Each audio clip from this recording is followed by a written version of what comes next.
Donc bonjour à toutes et à tous. Déjà merci à Stéphane pour l'invitation. On avait fait ça déjà il y a 2 ans où Stéphane m'avait invité, mais pour parler de questions de droit d'auteur et de propriété intellectuelle. Donc là le sujet va être un peu différent. Je vous dis 2 mots pour me présenter. Donc moi je m'appelle Lionel Morel. J'ai un profil un peu hybride parce que mon métier c'est d'être conservateur de bibliothèque. Donc, bon, métier où on gère des données. Mais à la base, je suis juriste, moi, de formation, spécialisé dans les questions de droit liées au numérique. Et je suis aussi militant associatif sur ces sujets. Je fais partie des fondateurs d'une association qui s'appelle la Quadrature du Net, qui s'occupe de défense des libertés dans l'environnement numérique. Et tout ça m'a amené donc à m'intéresser d'assez près à la question de la réglementation sur les données à caractère personnel et la protection de la vie privée. Et donc, on est dans une phase où on en entend beaucoup parler, notamment parce qu'on a un règlement européen qui s'appelle le RGPD, Règlement général de protection des données, qui rentre en vigueur le 25 mai prochain. Donc, moi, je suis assez impressionné par le retentissement médiatique que ça peut avoir. On voit beaucoup d'articles, on en entend beaucoup parler. Il y a beaucoup de publications qui se font là-dessus. Vous allez voir pourquoi, en fait, parce que ça oblige beaucoup d'organisations à se mettre en conformité avec la nouvelle réglementation, ce qui oblige à changer pas mal de choses dans la manière dont on traitait les données jusqu'à présent. Et en plus de ça, ce qui a fait aussi qu'on en parle énormément, c'est que vous savez qu'on est dans une actualité assez pesante sur le sujet à cause du scandale qui a frappé Facebook, un très grand scandale sur l'utilisation des données personnelles des utilisateurs, qu'on appelle Cambridge Analytica, où des millions de profils Facebook ont été récupérés par une entreprise à des fins de marketing électoral qui a visiblement pu avoir une influence assez lourde dans le résultat de l'élection américaine de Donald Trump. Donc tout ça fait qu'il y a un contexte vraiment très particulier sur le sujet, et ça fait, je vous montrerai, ça fait déjà plusieurs années que c'est un sujet qui monte parce que l'évolution du numérique a fait qu'il y a, autour de la protection de la vie privée, il y a vraiment des enjeux très forts qui montent. Donc moi, ce matin, l'objectif, c'est de essayer de vous montrer qu'est-ce qu'il y a dans cette réglementation européenne de particulier qui apporte un changement par rapport à la situation antérieure. Vous verrez quand même que c'est un règlement qui est pas complètement nouveau, qui reprend beaucoup de la législation antérieure et notamment de la législation française. Parce que la France a été un des premiers pays à avoir une vraie législation sur la régulation des données personnelles. Donc l'idée, c'est de vous montrer qu'est-ce qui va changer, qu'est-ce que ça peut vraiment modifier. Et d'une manière assez concrète. Et après, si j'ai le temps à la fin, je vous montrerai aussi le RGPD, il a relancé beaucoup de discussions plus générales sur comment on devrait traiter ces questions de données personnelles, et j'essaierai de vous présenter 2 critiques du RGPD, parce que c'est pas un texte non plus complètement consensuel, ça fait pas mal débat sur la manière dont il approche la question, et j'essaierai d'élargir en vous montrant deux critiques en fait, qui portent sur ce texte, qui sont très différentes l'une de l'autre. Voilà, donc comme Stéphane vous l'a dit, vous pouvez m'interrompre pendant que je parle et pour poser des questions, que ce soit des questions de compréhension ou même pour rebondir, engager le débat. On ne fera pas de questions à la fin, on peut le faire directement en cours d'exposé. Alors, pour comprendre ce que ça va changer, il faut déjà voir un petit peu d'où on part sur le sujet. Si vous voulez, donc le vrai commencement de cette histoire, c'est en 1978, donc ça remonte quand même. On a fêté d'ailleurs les 40 ans de cette loi en janvier dernier, c'est le 6 janvier dernier. En 1978, la France adopte la loi Informatique et Liberté, qui est la grande loi qui a servi de cadre à l'encadrement de l'usage des données personnelles. Donc c'est assez précurseur à l'époque. Il y avait déjà quelques pays qui s'étaient intéressés à la question, notamment l'Allemagne et même aux États-Unis, il y avait déjà des éléments de réglementation. Mais la France est le premier pays qui prend une législation vraiment générale sur le sujet. La grande originalité, c'est qu'elle crée en même temps une commission qui s'appelle la CNIL, Commission nationale informatique et liberté, dont vous avez peut-être entendu parler, qui va être une autorité indépendante, une autorité administrative indépendante, qui va être chargée de s'assurer du respect de la législation sur les données personnelles.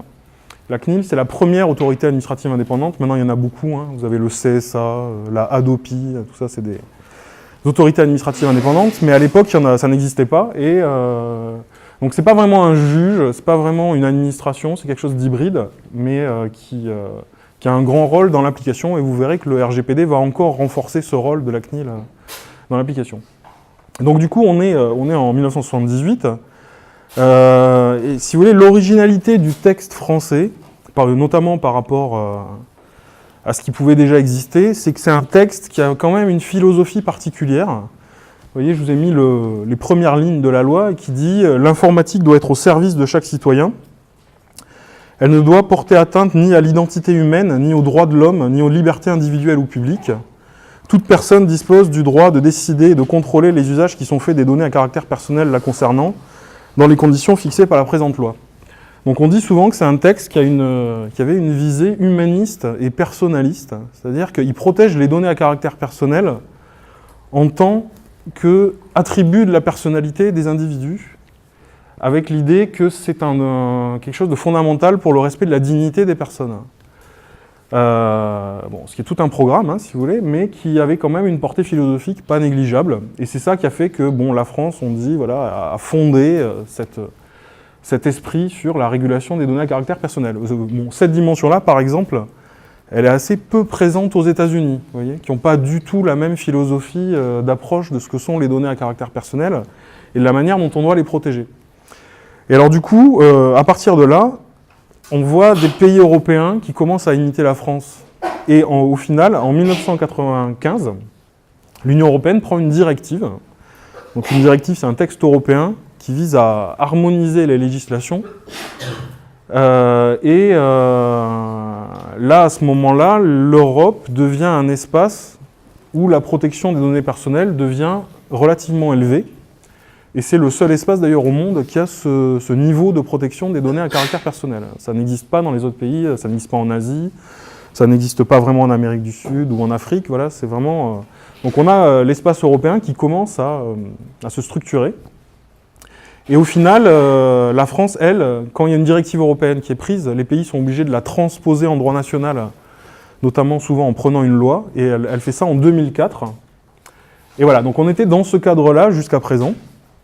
Alors je ne sais pas si vous voyez, mais quand même, 1995, à l'échelle de l'évolution du web, c'est très ancien quand même. En 1995, vous avez le début du web en fait. Mais on était dans le paradigme Internet, on commençait juste la bascule vers ce qui allait devenir le web. On n'était même pas encore au web grand public. Google, Facebook n'existaient pas. Donc voilà, donc les principes de la législation avaient commencé à prendre un sacré coup de vieux par rapport à l'évolution d'Internet. C'est ce que je vais vous montrer après. Donc il y avait un vrai besoin d'aller plus loin, et la Commission européenne, à partir de 2012, elle met sur la table l'idée de faire un règlement. Je vous expliquerai ce que c'est la différence par rapport à une directive, finalement qui a été adoptée en 2016, et le règlement prévoyait qu'il laissait 2 ans à 2 ans avant de rentrer vraiment en vigueur pour que les différentes organisations puissent s'adapter justement et anticiper les conséquences. Donc la loi de 78, si vous voulez, c'est un texte quand même, ça vaut même le coup de le relire parce qu'il y a vraiment des parties qui étaient un peu même visionnaires. Notamment, ils avaient déjà anticipé en 78, hein, il n'y a pas longtemps, j'ai été au colloque au Sénat où on a fêté les 40 ans de la loi, et il y avait un sénateur qui avait participé à tout ça, qui expliquait qu'en 78, il y avait à peu près 1500 ordinateurs en France, quoi. De gros ordinateurs au sens, il n'y avait pas du tout d'informatique personnelle quoi, en 78. Il n'y avait que 1500 ordinateurs dans quelques entreprises et quelques administrations. Par personne. Pardon ? Par personne. 1500 ordinateurs par personne. Non. Donc on imagine un peu l'État. Par contre, ils avaient quand même envisagé un article qui était vraiment intéressant qui disait qu'aucune décision produisant des effets juridiques à l'égard d'une personne ne peut être prise sur le seul fondement d'un traitement automatique de données destiné à définir le profil de l'intéressé ou à évaluer certains aspects de sa personnalité. Ça, c'est aujourd'hui, on parle énormément de l'effet des algorithmes ou même de l'intelligence artificielle et de l'effet que ça va avoir notamment sur les droits des individus. Il y a un certain débat, vous avez vu, sur un algorithme qui s'appelle Parcoursup, qui semble-t-il génère beaucoup de questions. Eh bien, eux, ils avaient déjà anticipé qu'on ne devait pas faire dépendre l'application des droits uniquement d'un traitement automatisé de données. Il fallait toujours qu'il y ait une intervention humaine à un moment ou à un autre, et qu'on ne pouvait pas soumettre les droits de l'individu uniquement à des traitements informatiques. Donc ça, avec le recul, alors vous allez voir que ça c'est toujours été maintenu dans le RGPD de manière un peu différente, mais cet esprit-là, il reste encore aujourd'hui, quoi. Et alors juste pour expliquer pourquoi en fait la France avait pris cette loi en 1978, c'est qu'en 1974, vous avez une affaire qui éclate suite à un article dans Le Monde qui s'appelle « Safari ou la chasse aux Français », qui est né d'une fuite des services du ministère de l'Intérieur. Des informaticiens du service de l'Intérieur envoient un courrier au Monde en leur disant « Voilà, il y a quelque chose qui se passe d'assez grave, il faudrait peut-être en parler ». Ce qui se passait à ce moment-là, c'est que le gouvernement français, on est sous Georges Pompidou, commence à lui avoir des données informatisées en nombre assez grand. Et leur idée, c'est de croiser tous les fichiers administratifs dont ils disposent en utilisant le numéro de sécurité sociale comme pivot pour identifier les individus et croiser les fichiers du ministère de l'Intérieur, tous les fichiers de sécurité sociale, tous les fichiers, voilà, dès qu'il y avait une information liée à un individu, le numéro de sécurité sociale allait servir à faire une base de données générale pour regrouper toutes les informations liées aux Français.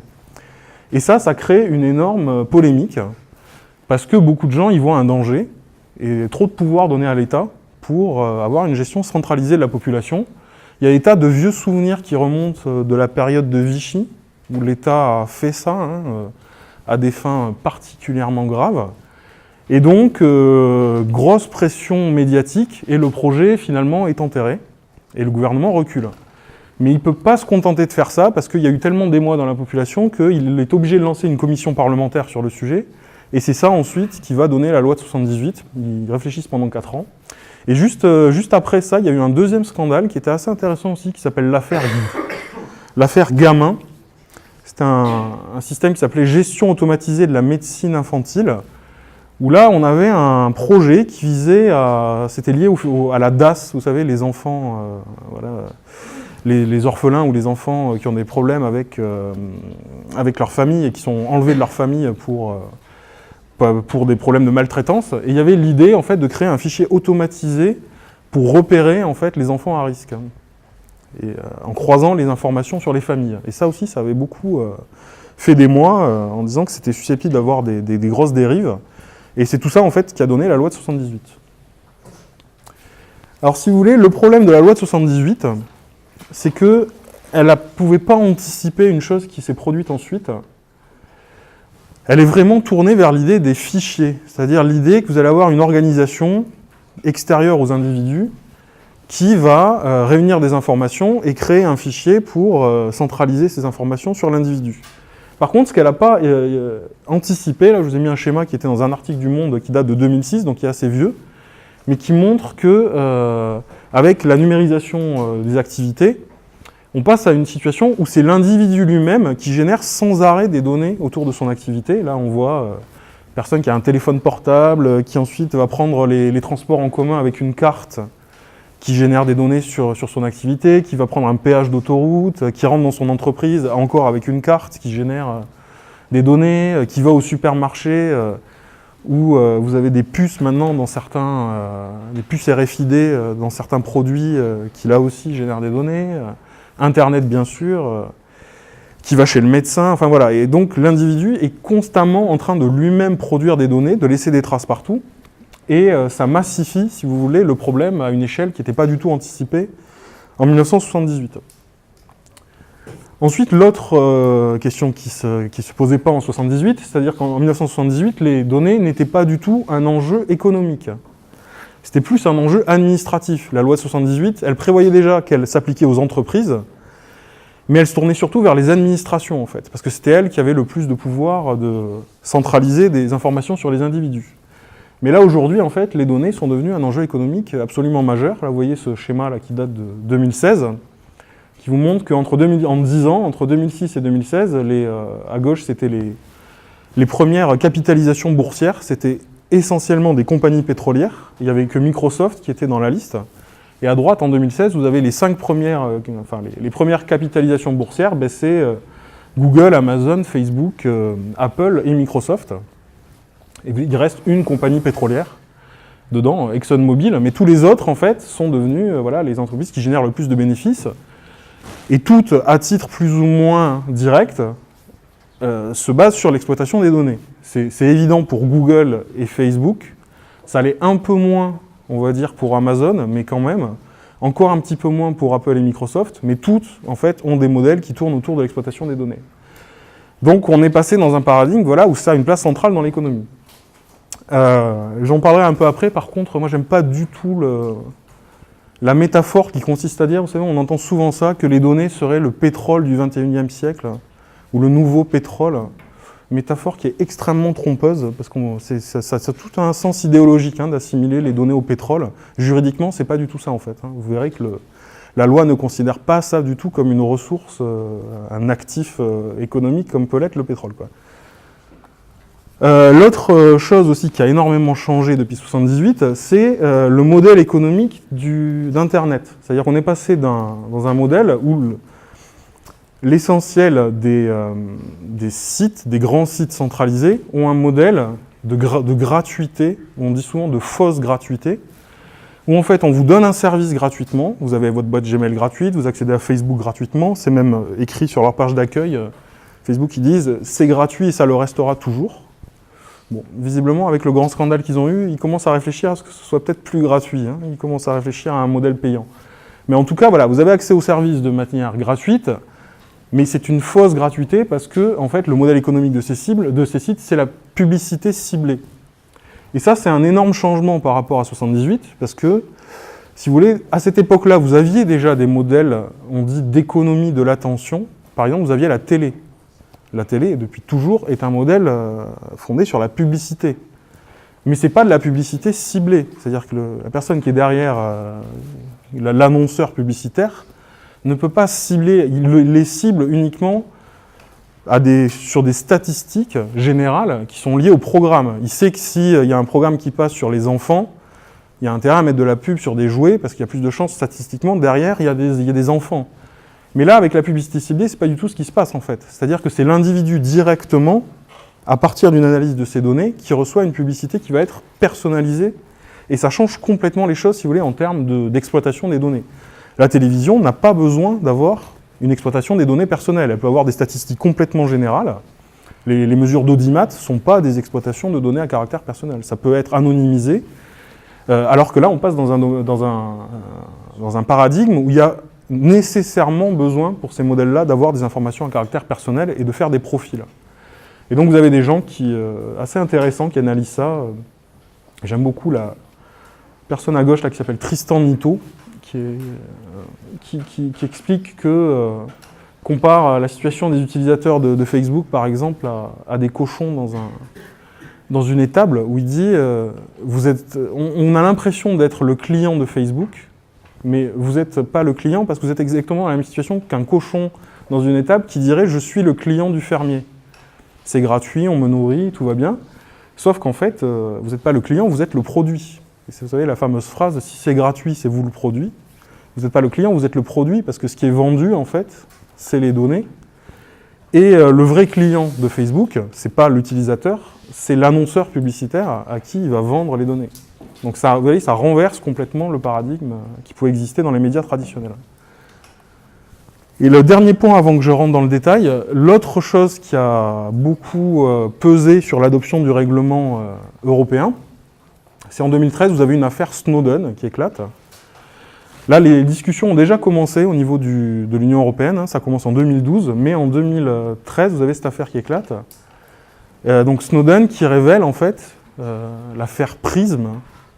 En fait, c'est une personne qui travaillait pour l'agence de sécurité américaine, la NSA, et il révèle en fait qu'il y a un accord en fait, entre les services de renseignement américains et la plupart des grandes plateformes centralisées, type Google, Facebook, Apple et Microsoft, qui consiste à leur permettre d'avoir accès à toutes les données liées aux individus hors des États-Unis en fait.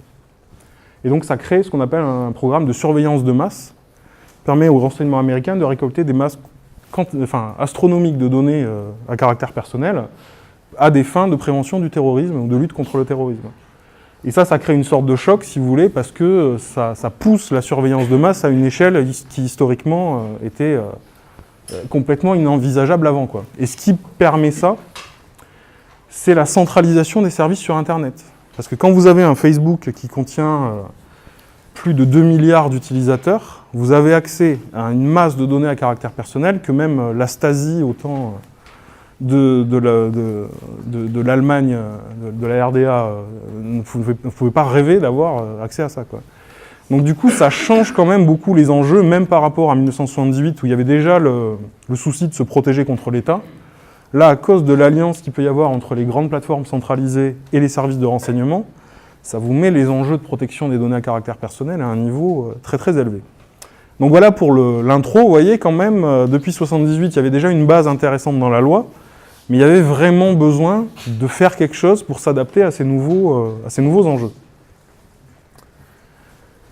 Alors, du coup, le texte, voilà, c'est ça, donc le règlement général de protection des données. Avant que je rentre dans les détails, vous voulez réagir? Vous avez des questions, quelque chose? Non? C'est bon? Oui? Est-ce qu'il y a des textes de loi du même genre qui se développent aux États-Unis ou c'est quelque chose qu'on ne va pas du tout? Alors en fait, souvent on dit qu'il n'y a pas de protection des données personnelles aux États-Unis. En fait, c'est assez faux parce qu'ils ont même les premiers textes de loi là-bas, ça date de 1974, mais ils n'ont pas de loi générale. C'est des morceaux de protection qui sont dans d'autres législations. Et notamment, ils ont des lois, c'est le droit de la consommation là-bas qui joue. C'est-à-dire qu'en tant que consommateur, vous avez droit à certaines protections.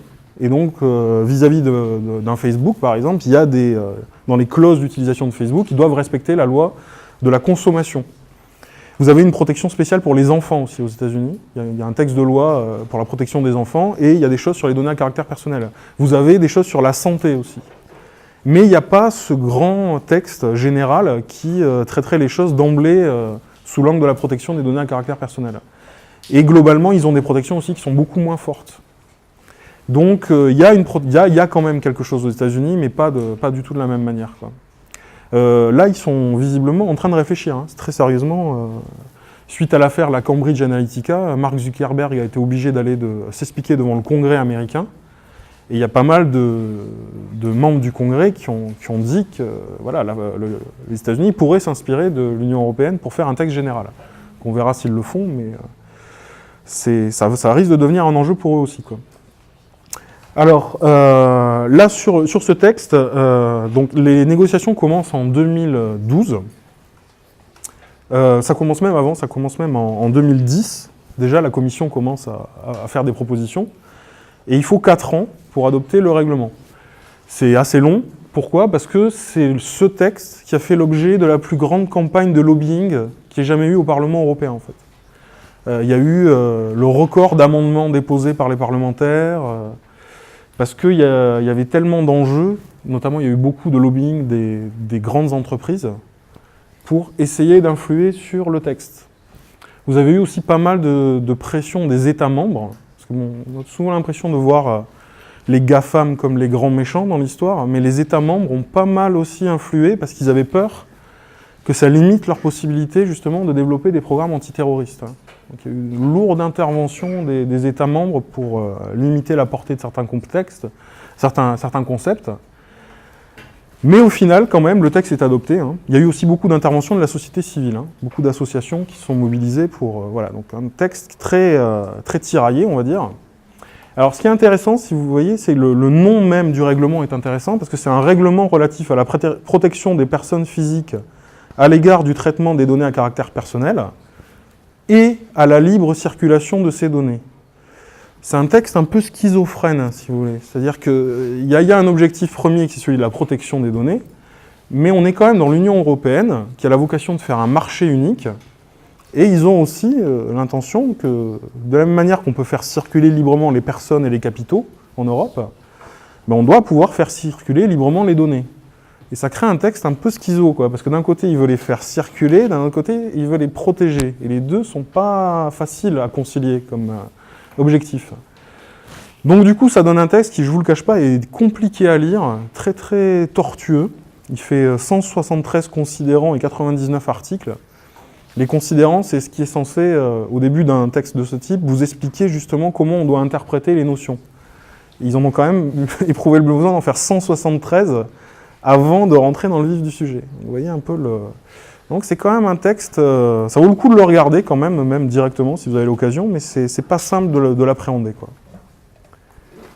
Et alors du coup, donc là moi je suis censé vous expliquer ce qui va changer. Et alors on voit fleurir ce genre de choses en ce moment sur Internet. Il y a des gens qui essaient de faire des infographies pour simplifier la compréhension du texte. Alors celle-là, vous voyez, par exemple, je ne suis pas tout à fait sûr qu'elle soit de nature à simplifier la compréhension du texte. Je dirais une sorte de labyrinthe. Alors c'est assez intéressant quand même parce que c'est exact, hein, c'est-à-dire que c'est les jeux de renvoi entre articles et comment le texte fonctionne, une sorte de cartographie des effets des articles les uns sur les autres. Bon, je vais essayer d'être plus clair que ça, vous voyez, parce que c'est pas forcément très clarifiant, quoi. Alors déjà, pour expliquer ce qui va changer, première chose qui change, c'est que c'est une directive européenne et c'est un règlement européen et pas une directive. Alors rien que ça, c'est déjà important, parce que dans l'Union européenne, vous avez deux grandes sortes de textes dans le droit européen. Vous avez des directives, qui sont des textes d'harmonisation, où en fait l'Union européenne fixe un objectif à atteindre pour les États, et les États sont libres de choisir les moyens pour l'atteindre. Et en général, ils ont une vraie marge de manœuvre sur le degré de compatibilité avec l'objectif. C'est-à-dire qu'on peut être plus ou moins compatible avec la directive. Et c'était le cas avec la directive de 95, où en fait, ça avait été transposé dans tous les pays européens, mais avec des degrés très différents de protection des données à caractère personnel. La France avait un niveau assez élevé. Vous avez des pays genre l'Irlande ou la Hollande ou le Luxembourg qui avaient des réglementations vraiment plus favorables. Enfin, plus favorables, on va dire, aux entreprises. Voilà, c'est plus laxiste. Et donc, du coup, ça crée une distorsion dans l'espace européen entre les niveaux de protection selon les États. Donc là, l'idée de la Commission, c'est de faire un règlement. Et alors, un règlement européen, c'est l'équivalent d'une loi au niveau européen. C'est-à-dire qu'une fois que ça rentre en vigueur, les États n'ont pas d'action supplémentaire à faire. C'est directement le texte qui s'applique. Et si vous n'êtes pas conforme à ce qui est dans le règlement, eh bien, vous êtes en infraction. Voilà. Donc là, l'effet d'harmonisation va être beaucoup plus puissant, quoi. C'est-à-dire que tout ce dont je vais vous parler va s'appliquer de manière quasiment uniforme dans toute l'Union européenne. Et le but, c'est d'éviter ce qu'on appelle le law shopping, le fait d'aller faire son marché dans les lois. Parce que jusqu'à présent, pour les entreprises, le fait de s'installer en Irlande avait un effet très très concret sur leurs obligations. Ils implantaient leurs sièges sociaux soit en Irlande, soit en Hollande, voilà, dans des pays où il y avait un niveau plus faible de protection, parce que ça compliquait beaucoup après l'activité par exemple de la CNIL pour savoir à quel droit ils étaient soumis. Donc là maintenant avec le règlement, il ne pourra plus y avoir ça en Europe, quoi. Quel que soit l'endroit où vous allez être implanté, vous serez soumis à la même réglementation et vous ne pourrez plus échapper au niveau de protection élevé. Mais bon, l'Union européenne n'a pas été hyper cohérente parce que dans le RGPD, il y a des tas d'options quand même activables. Et les États ont une petite marge de manœuvre, mais ils en ont quand même une. Et c'est pour ça qu'en ce moment-là, vous avez le Parlement français qui est en train d'adopter une loi, qui s'appelle loi sur la protection des données à caractère personnel, pour activer ou pas les options qui sont dans le RGPD. Et vous avez des choses pas négligeables quand même, hein, du genre, le RGPD dit, pour un mineur, les États pourront choisir si l'âge du consentement pour le traitement des données à caractère personnel, ce sera entre 13 et 16 ans. Donc les États peuvent dire, soit c'est à partir de 13 ans, par exemple pour s'inscrire tout seul sur un réseau social, vous pouvez choisir que ce soit 16 ans, 13 ans, 14 ou 16, quoi. Donc c'est pas négligeable. Par exemple, la France a décidé que ce serait 16. Mais vous avez d'autres États qui vont dire que c'est 13. Donc voilà, c'est pas complètement négligeable. Alors ensuite, quand on regarde le RGPD, on se rend compte qu'il est très inspiré de la loi française. Notamment, il y a tout le début où on nous explique que la protection des données à caractère personnel, c'est bien un droit fondamental de la personne humaine. Hein. Donc il y a toujours cette tradition humaniste. Voilà, on doit le traitement des données à caractère personnel doit être conçu pour servir l'humanité, etc. Donc ça a l'air un peu grandiloquent comme ça, mais ça a des vraies conséquences juridiques, notamment devant les cours de justice. Parce que quand une cour voit dans un texte qu'il y a un droit fondamental en cause, ça change complètement l'interprétation des textes autour. Notamment, par exemple, ça va être difficile à quelqu'un de dire moi je suis propriétaire de ma base de données, je fais ce que j'en veux, finalement. Ben non, ça ne marche pas, parce qu'il y a en face, le droit de propriété, c'est un droit fondamental, mais en face, vous avez le droit fondamental de la protection des personnes à travers leurs données personnelles. Donc les juges doivent monter le niveau d'interprétation pour protéger ces enjeux-là. Par contre, il y a un très gros angle mort dans le RGPD, c'est qu'il y a une exception qui dit « ce règlement va s'appliquer à la protection, voilà, mais ne relève pas de son périmètre ce qui reste dans les compétences des États. » Et dans les compétences des États, vous avez les activités relatives à la sécurité nationale.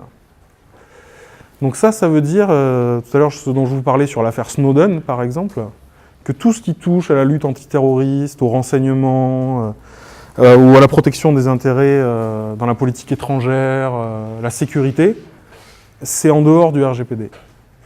Donc ça, c'est quand même un angle mort vraiment important, quoi. Et vous verrez, je vous montrerai des exemples où le RGPD n'aura pas d'action possible. Et alors après, il y a une question, un enjeu de définition, parce que le texte ne s'applique que s'il porte sur des données à caractère personnel. Les juristes disent DCP, voilà, données à caractère personnel. Donc la question est de savoir comment est-ce qu'on le définit. Donc il y a une définition dans le texte, et pour résumer, une définition qui est très large, parce qu'elle dit c'est toute information qui permet d'identifier une personne directement ou indirectement. Ensuite, c'est développé. Et il y a des exemples qui sont donnés. Donc, ça va être évidemment le nom et le prénom de la personne. Ça, c'est ce qui est le plus directement identifiable. Mais ça va être aussi, éventuellement, un numéro identifiant. Donc, typiquement, le numéro de sécurité sociale, c'en est un. Mais là, vous, ici, à l'université, vous avez un numéro d'étudiant. C'est sûr, hein, dans les bases. Ça, c'est une donnée à caractère personnel. Ça peut être des données de localisation. Le fait que vous soyez là, par exemple, le téléphone qui est là, bon, là, il ne le fait pas parce que j'ai désactivé on peut désactiver la fonction de géolocalisation, mais si vous ne le faites pas volontairement, par défaut, il vous localise. Donc ça, c'est une donnée à caractère personnel qui est transmise directement, soit à Google Maps, soit à l'opérateur, à votre opérateur un fournisseur d'accès, enfin voilà, l'opérateur qui vous fournit la connexion avec Internet, etc. Ça peut être un identifiant en ligne, genre par exemple l'adresse IP d'une machine, c'est une donnée à caractère personnel. Et ensuite, il y a des choses qui peuvent être tout ce qui tient à l'identité physique, votre taille, votre poids, votre couleur des cheveux, la couleur de votre peau, etc. Physiologique, tout ce qui tient à la santé, les informations génétiques, votre ADN par exemple, psychique, économique, culturelle et sociale. Donc tous vos goûts, par exemple, vos préférences, le fait que vous aimiez plutôt les films d'action ou les films... voilà, c'est une donnée à caractère personnel. Et là, à côté, vous avez un schéma qui vous montre un petit peu des exemples. Alors, il y a aussi les photos. Tout ce qui est votre image est une donnée à caractère personnel. Le son de votre voix, parce que vous savez qu'on peut faire des analyses du spectre, des fréquences, et ça vous identifie. Votre état de santé, si vous êtes malade ou pas. Votre adresse. Voilà, c'est extrêmement large.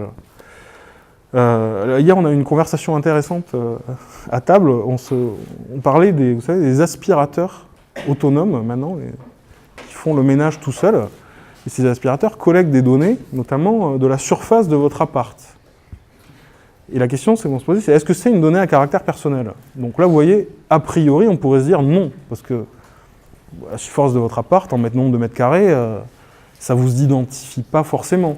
Mais il se trouve qu'il y a justement une polémique avec certains de ces appareils parce que les données étaient revendues à des assureurs qui ont la capacité, visiblement, de croiser ça avec votre identité et de savoir si vous avez bien déclaré le bon nombre de mètres carrés dans votre contrat d'assurance.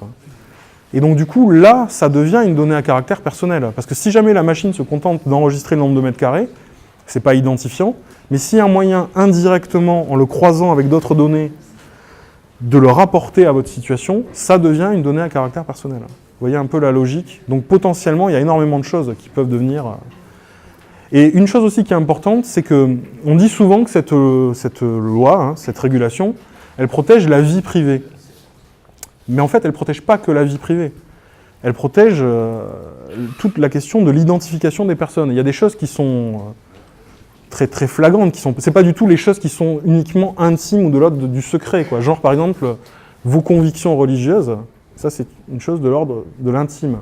Mais il y a plein de choses là-dedans qui sont pas du tout des choses secrètes, hein. Il y a des choses qui se voient, que vous portez toujours avec vous, c'est quand même protégé au titre des données à caractère personnel. Alors ensuite, dans le texte, vous avez une autre catégorie de données qui sont plus fortement protégées, qui vont être des catégories de données dites sensibles. Ça, c'était déjà dans la loi de 1978. Donc ça va être les données, tout ce qui concerne justement les convictions, donc tout ce qui est opinion politique. Alors là, on est en plein dans Cambridge Analytica, vous voyez, ça portait sur des données sensibles parce que c'était lié aux opinions politiques, convictions religieuses, philosophiques, appartenance syndicale, tout ce qui concerne l'origine raciale ou ethnique, les données génétiques, biométriques, donc ça, les empreintes digitales, les empreintes rétiniennes, tout ça c'est données sensibles, vos orientations sexuelles, c'est aussi une donnée sensible. Donc là, dans le RGPD, c'était déjà le cas dans la loi de 78. Dans la loi de 78, les traitements de ces données-là étaient interdits. C'est-à-dire qu'on n'avait pas le droit de faire des traitements de ces données-là. Sauf que c'est plus subtil que ça, parce que c'est juste un principe général. Et là, je vous ai mis, il y a des tas d'exceptions. Et notamment, l'exception la plus forte, c'est interdit, sauf si vous donnez votre consentement. Et vous allez voir qu'il y a des tas de cas, en fait, où on donne notre consentement au traitement de ce genre de données. Il y a aussi des exceptions du genre, il y a des cas où c'est légitime, par exemple, pour tout ce qui est droit du travail, sécurité sociale, protection sociale. Ben, évidemment que on va traiter vos données de santé. Pour la protection sociale, c'est directement lié à la maladie. Donc bon, évidemment, voilà, les services, ils ont besoin de traiter ces données, donc ils ont une autorisation. Le motif d'intérêt public, là par contre, ça devient beaucoup plus flou. C'est quoi exactement un motif d'intérêt public? C'est pas défini dans le RGPD. Et vous en avez une aussi que je trouve assez redoutable, c'est il y a le droit de traiter les données sensibles si elles sont manifestement rendues publiques par la personne concernée. Donc dès que vous allez, je sais pas, si vous êtes un billet de blog, vous parlez de vos opinions politiques, vous avez manifestement rendu publiques vos opinions, donc c'est plus interdit de faire un traitement. Donc vous voyez, là on rentre typiquement dans le résultat de la grande moulinette des amendements là, avec les pressions des entreprises, etc., qui ont quand même pas mal affaibli la protection. Et je vous donne juste un exemple là, récent que j'avais trouvé très significatif. Il y a quelques semaines, vous avez un site de rencontre homosexuelle qui s'appelle Grindr, qui a eu un grand scandale parce que, en gros, dans ce site-là, vous pouvez indiquer votre statut sérologique, c'est-à-dire si vous êtes séropositif ou pas. Et les gens ne sont pas obligés de le faire, hein. C'est-à-dire qu'ils peuvent le faire, il y a un champ dans leur profil où ils peuvent indiquer si ils sont séropositifs ou pas. Donc données éminemment sensibles. Et il y a des gens qui se sont rendus compte que Grindr, par défaut, partageait cette information avec d'autres entreprises. Voilà, c'était... Et donc, scandale, et Grindr se défend en disant « Ah oui, mais les usagers peuvent choisir ou non d'indiquer sur leur profil leur statut VIH, et c'est donc à eux d'être vigilants. » Donc ça, vous voyez, c'est très significatif, parce que ça pose toute la question, et j'y reviendrai plusieurs fois dans ma présentation, du consentement individuel. C'est très ambigu, en fait, parce que ça a l'air protecteur, comme ça, on vous dit, oui, vous allez devoir consentir à l'usage de vos données. Mais à partir du moment où vous consentez, bah, du coup, ça vous place dans une situation où les traitements vont devenir possibles. Et toute la question, c'est de savoir si vous avez bien conscience de ce à quoi vous consentez. Parce que si vous n'en avez pas vraiment conscience, est-ce que ce consentement est valable? Est-ce que juridiquement, ça couvre l'entreprise qui va faire les traitements? C'est très, très, très complexe. Alors heureusement, dans le RGPD, et ça j'y reviendrai plus tard, une des grandes nouveautés, c'est qu'ils ont mis une définition extrêmement stricte de ce que c'est qu'un consentement valable. Et là, pour le cas de Grindr, par exemple, aux États-Unis, ce qu'ils ont fait, ça pourrait passer, mais par exemple en Europe, ça ne peut plus passer, parce que y avait une petite ligne au fond de leur contrat dans les conditions d'utilisation qui disait « et nous pourrons partager toutes les informations liées à votre profil ». Et donc les gens n'avaient pas conscience qu'une donnée aussi sensible pouvait être transmise à des entreprises tierces. Et donc ça, avec le RGPD, c'est juste plus possible en fait. Ils ne pourront plus faire ça. Il faudrait vraiment qu'il y ait une sorte de fenêtre qui s'ouvre à un moment et où on vous le dise clairement et que vous appuyez sur un bouton pour dire « j'accepte » que mes données soient transmises à une entreprise tierce. Et encore, même plus que ça, il faudrait qu'on vous dise pourquoi c'est transmis à l'entreprise et qu'est-ce qu'elle va en faire. Et c'est sûr qu'un site comme Grindr va jamais faire ça, si vous voulez, parce qu'ils savent très bien que... Enfin là, si les gens consentent, après c'est leur problème. Hein. On ne peut pas non plus protéger les gens complètement contre eux-mêmes, mais voilà, il y a quand même un niveau de protection qui est plus fort dans le RGPD là-dessus. Alors ensuite, une autre chose qui est assez importante, c'est que le RGPD ne s'applique que si les données sont identifiantes. C'est-à-dire qu'il faut quand même que la donnée, même de manière indirecte, ait le pouvoir d'identifier une personne. Ce qui veut dire que dès qu'une donnée est anonymisée, le RGPD ne s'applique plus. Là, on tombe dans la statistique, si vous voulez. Voilà, il y a, je sais pas moi, il y a tant de pourcentage de Français qui ont voté pour tel candidat. Ça, c'est pas une donnée à caractère personnel. C'est agrégé à un niveau trop élevé pour que ça ait un pouvoir identifiant. Donc, en soi, c'est plus une donnée à caractère personnel. Et là, du coup, le traitement devient complètement libre. Mais toute la question, c'est de savoir, et alors ça peut être un vrai sujet, c'est un sujet très technique. Toute la question, c'est de savoir comment on fait pour anonymiser un jeu de données. Et qu'est-ce que ça veut dire exactement? Parce que ça ne veut pas dire seulement enlever les noms des personnes auxquelles se rapportent les données. Ça, c'est une technique très frustre d'anonymisation. C'est évident hein, qu'il ne faut pas laisser les noms si on veut anonymiser, mais le problème, c'est la réidentification indirecte des personnes. Et ça, c'est très compliqué à faire techniquement. Je vous donne juste un exemple. Facebook... Quand vous naviguez sur des sites internet, Facebook, chaque fois que vous passez sur un site qui a le bouton like de Facebook, en fait, Facebook a la capacité de vous identifier parce que leur bouton like est une sorte de mouchard, en fait. C'est un morceau de leur site qui est déporté sur un site extérieur, et donc, quand vous arrivez, même si vous n'avez pas de compte Facebook d'ailleurs, hein, mais si vous en avez encore plus, donc il repère, et il va vous identifier, même si vous n'êtes pas connecté à Facebook, parce qu'ils prennent une empreinte de tous les paramètres de votre navigateur. Donc, quel est votre navigateur, quelles sont les applications que vous avez installées, à quelle adresse IP c'est lié, quels sont les paramétrages de votre machine, quelle est la résolution de votre écran, etc. Et ça leur donne un profil, en fait. Et grâce à ça, ils sont capables, dans votre navigation de site en site, chaque fois qu'il y a un bouton like, par exemple, quand vous allez sur le site... Pardon ? Non, tu ne devais pas aborder ce sujet. Oui, voilà, j'ai une censure algorithmique qui vient de me tomber dessus. Vous avez... Ah oui, là, c'est assez grave. J'ai déclenché une erreur fatale.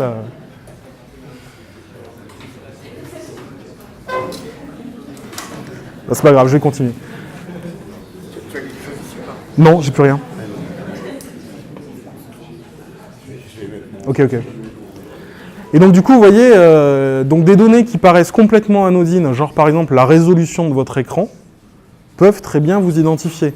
Donc comment vous faites pour anonymiser un jeu de données quand on voit à quel point n'importe quelle information peut avoir un pouvoir identifiant? Donc ça, c'est un vrai sujet.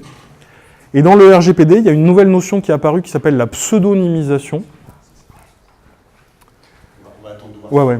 Bon, c'est pas grave, hein, je vais continuer quand même. Ouais. Il y a une notion qui s'appelle la pseudonymisation qui consiste à... Vous avez un jeu de données, vous enlevez les noms, mais vous remplacez la désignation de l'individu par un numéro, par exemple, une clé. Et il y a eu un très gros débat au Parlement européen pour savoir si ça, c'était une méthode d'anonymisation. Et en fait, le RGPD dit non. C'est pas une méthode d'anonymisation, parce que si l'individu est quand même réidentifiable avec des données extérieures, alors on ne peut pas considérer que c'est une anonymisation, et donc le RGPD s'applique quand même. Donc voilà, donc il va y avoir, d'ailleurs la CNIL planche là-dessus pour essayer de donner des guides techniques de traitement des données pour garantir une forme d'anonymisation forte.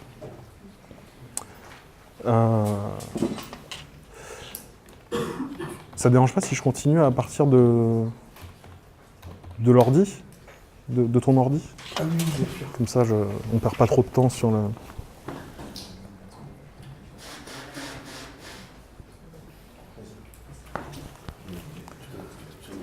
C'est là, ouais. Ouais. Je vais mettre là, du coup, ça ne vous dérange pas. Bon, désolé, je continue pour ne pas perdre trop de temps. Donc, une fois on est sûr qu'on a une donnée à caractère personnel, ce qui déclenche l'application du RGPD, c'est ce que le texte appelle un traitement. Donc traiter des données, qu'est-ce que ça veut dire exactement? Et alors là, le RGPD a une définition extrêmement large en fait, parce que toute opération liée à une donnée à caractère personnel est considérée comme un traitement. C'est-à-dire le simple fait de la stocker, c'est un traitement. Le fait de la collecter, c'est un traitement. Toute modification apportée à la donnée est un traitement. Communiquer la donnée à quelqu'un d'autre est un traitement. Voilà. Dès que vous avez une opération qui est faite sur une donnée à caractère personnel, ça devient un traitement et ça s'applique. Et alors du coup, il y a un personnage dans le règlement qui est central, qui s'appelle le responsable du traitement. Et donc c'est lui qui va avoir toutes les obligations du texte. Et pour être responsable du traitement, c'est pas le technicien qui fait les opérations concrètes, hein, un informaticien, voilà, un ingénieur. C'est la personne qui définit les finalités du traitement et qui fixe les moyens qu'on va utiliser pour le faire. Donc en gros, c'est les dirigeants des structures. Donc ici, par exemple, à l'université, le responsable de traitement, c'est le président de l'UTC. C'est lui qui est responsable de tous les traitements qui sont faits partout dans l'établissement. Pour Facebook, c'est Mark Zuckerberg, en personne, qui est responsable des traitements. Donc vous voyez un peu la logique, quoi. C'est fait pour éviter de dissoudre les responsabilités dans les niveaux trop inférieurs. Ça remonte directement à la tête des structures. Et donc ensuite, qui est soumis au RGPD? Eh bien en fait, alors vous pouvez être en tant que personne physique, hein, y être soumis, mais ce sont surtout les entreprises, les administrations et les associations. Donc dès que vous êtes une personne morale et que vous faites du traitement de données à caractère personnel, vous êtes soumis au RGPD, et ce, quelle que soit votre taille, vos moyens, ou que vous ayez un but lucratif ou pas. Donc même une association de 5 membres va être soumise au RGPD. Une commune de 3000 habitants va y être soumise. Voilà. C'est pour ça qu'en fait, en ce moment, il y a une sorte de panique qui est en train de se répandre, parce que plein de petites organisations se rendent compte qu'elles vont y être soumises et que ça implique, vous allez voir, pas mal d'opérations à faire, quoi. Alors la seule exception qu'il y a, c'est les traitements strictement personnels. Donc si vous, en tant qu'individu, vous avez un carnet d'adresses, on en a tous un, hein, voilà, ou vous avez un agenda, vous mettez des noms de personnes, des choses comme ça, si vraiment vous gérez des données juste pour vous et que ça ne sort pas de ce cercle-là, ça c'est exempté. Vous n'êtes pas soumis au RGPD pour ça. Mais sinon, tout le reste... Ça veut dire, Lionel, que moi, si par exemple j'ai un fichier où je traite les notes des étudiants sur mon ordinateur, ça rentre dans le cadre, j'imagine, du RGPD, mais ça reste le président de l'UTC qui est responsable de ce que je fais. Exactement. Donc, ça va pas le rassurer. Non, mais c'est une remarque très importante en fait, ouais, parce que c'est pour ça qu'en ce moment, dans toutes les organisations, il y a des sortes d'audits qui sont conduits, parce qu'il faut faire une cartographie des données traitées et voir comment elles sont traitées, justement pour éventuellement modifier l'organisation et se mettre en conformité et éviter qu'il y ait des zones où il y ait des traitements. Et comme la responsabilité, elle remonte à la tête de l'organisation, la tête de l'organisation a intérêt à déclencher ces audits, quoi, parce que sinon, elle peut se retrouver responsable sans avoir contrôlé. Et donc dans les entreprises, vous imaginez à quel point ça peut être un sujet compliqué, quoi. Et alors ça l'est d'autant plus que dans le monde informatique, il y a beaucoup de sous-traitance. C'est-à-dire que, par exemple, l'hébergement des contenus est souvent sous-traité à une société qui va faire l'hébergement pour l'entreprise. Quand vous faites de la com, vous gérez vos fichiers de communication, vous faites les envois dans l'entreprise, les envois de vos annonces à des partenaires, etc. C'est souvent sous-traité à un service de com. Donc c'est eux qui gèrent les données. Dans la précédente législation, il y avait une sorte de faille parce qu'en fait, les sous-traitants pouvaient facilement échapper à leurs responsabilités.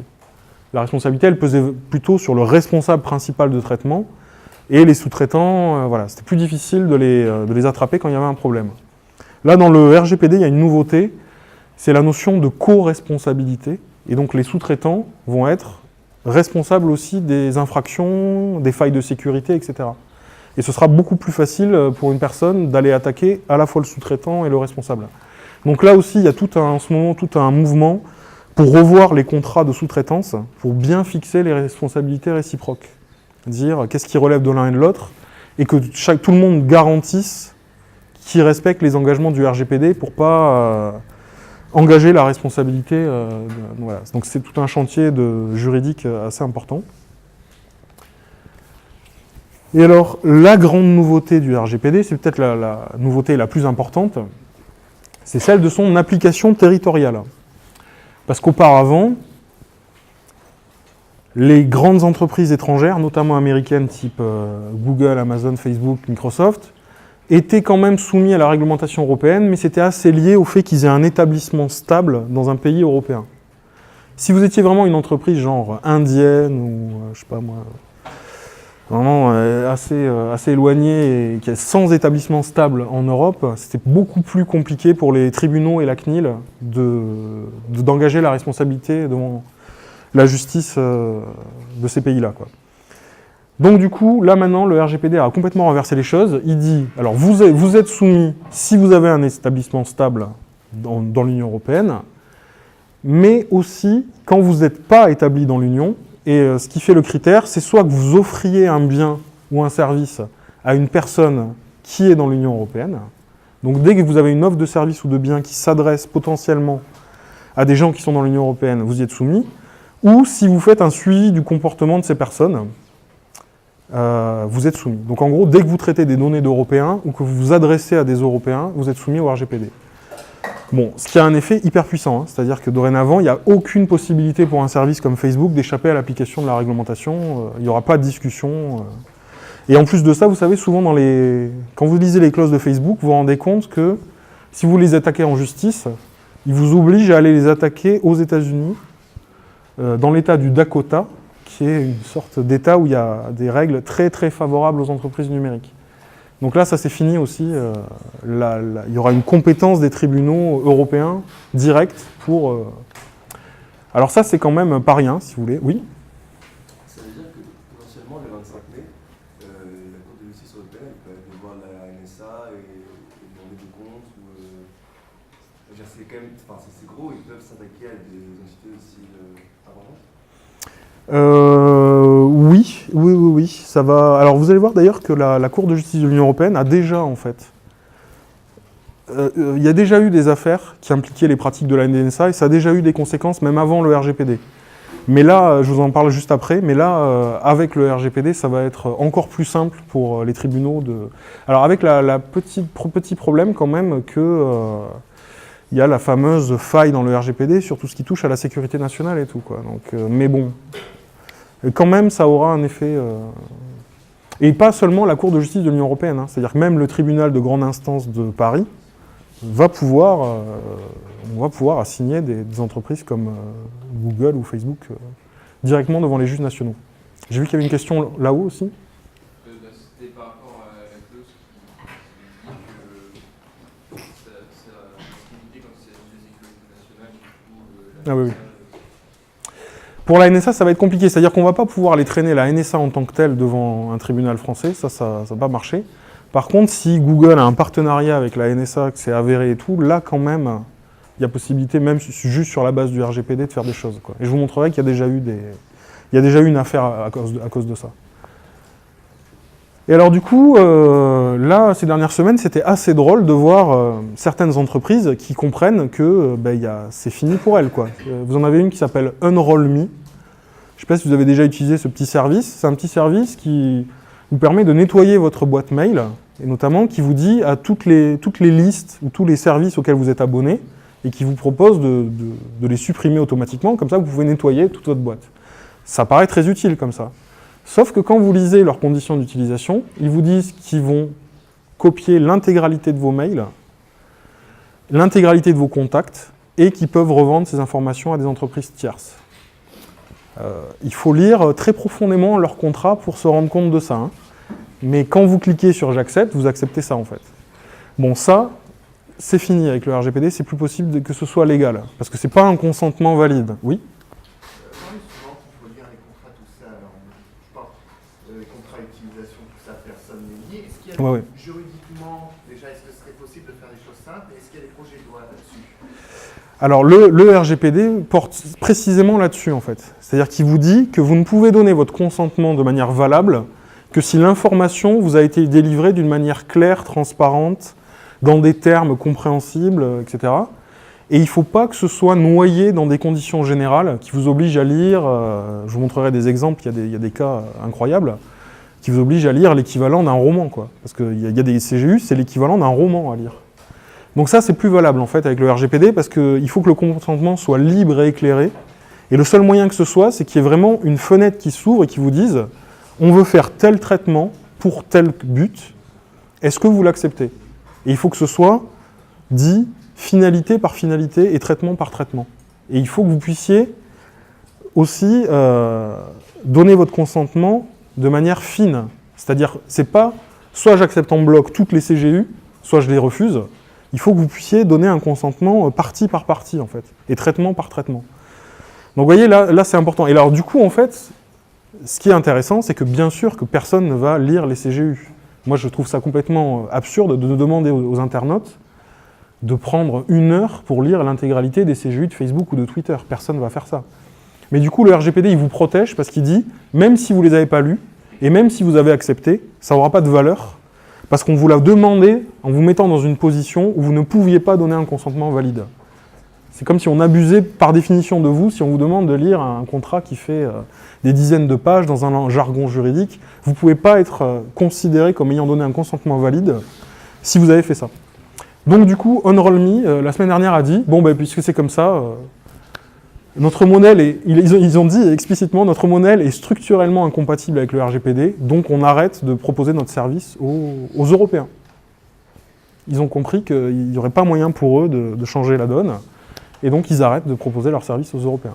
Et ça va même plus loin, vous avez une firme qui a développé un RGPD Shield, c'est un truc installé sur un site internet, qui repère l'adresse IP des Européens et qui les bloque pour que vous puissiez continuer à faire votre business un peu douteux sans risquer qu'un Européen passe par là, que vous traitiez ces données et que vous vous trouviez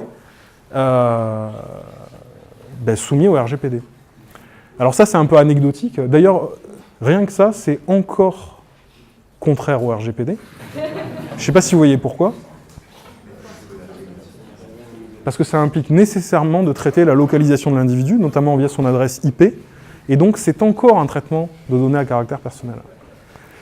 Et ça, c'est intéressant de voir parce qu'on commence à voir que la peur est en train de changer de camp. Parce que c'était avant, les entreprises comme ça n'avaient pas peur de la réglementation européenne. Là, si elles en sont à devoir se faire un bouclier pour éviter par inadvertance qu'un Européen voit ces données traitées, ça prouve qu'elles commencent quand même à sentir une menace juridique pas négligeable, quoi. Sans compter que, si on sait qu'une entreprise utilise le RGPD Shield, la confiance qu'on peut avoir en elle vole en éclats directement. Et ça, même aux États-Unis. Parce que même les Américains savent qu'il y a un RGPD et ils savent aussi que... Voilà. Donc vous voyez, la portée territoriale est vraiment importante dans ce... Oui ? Est-ce qu'il y a un Européen qui utilise un VPN ils sont sous la loi ou pas ? Ah, alors ça c'est une bonne question, effectivement. Oui, si vous utilisez un VPN, normalement, est-ce que ça anonymise complètement votre navigation ? Oui, hein. Quasiment, hein, il n'y a plus moyen de vous identifier. Donc là, du coup... Tout à fait, parce que par rapport à ce que tu disais tout à l'heure, ça va anonymiser au niveau de l'IP. Ouais, c'est ça, En revanche, effectivement, il reste des possibilités d'identification liées à ce que tu disais, configuration du navigateur, etc.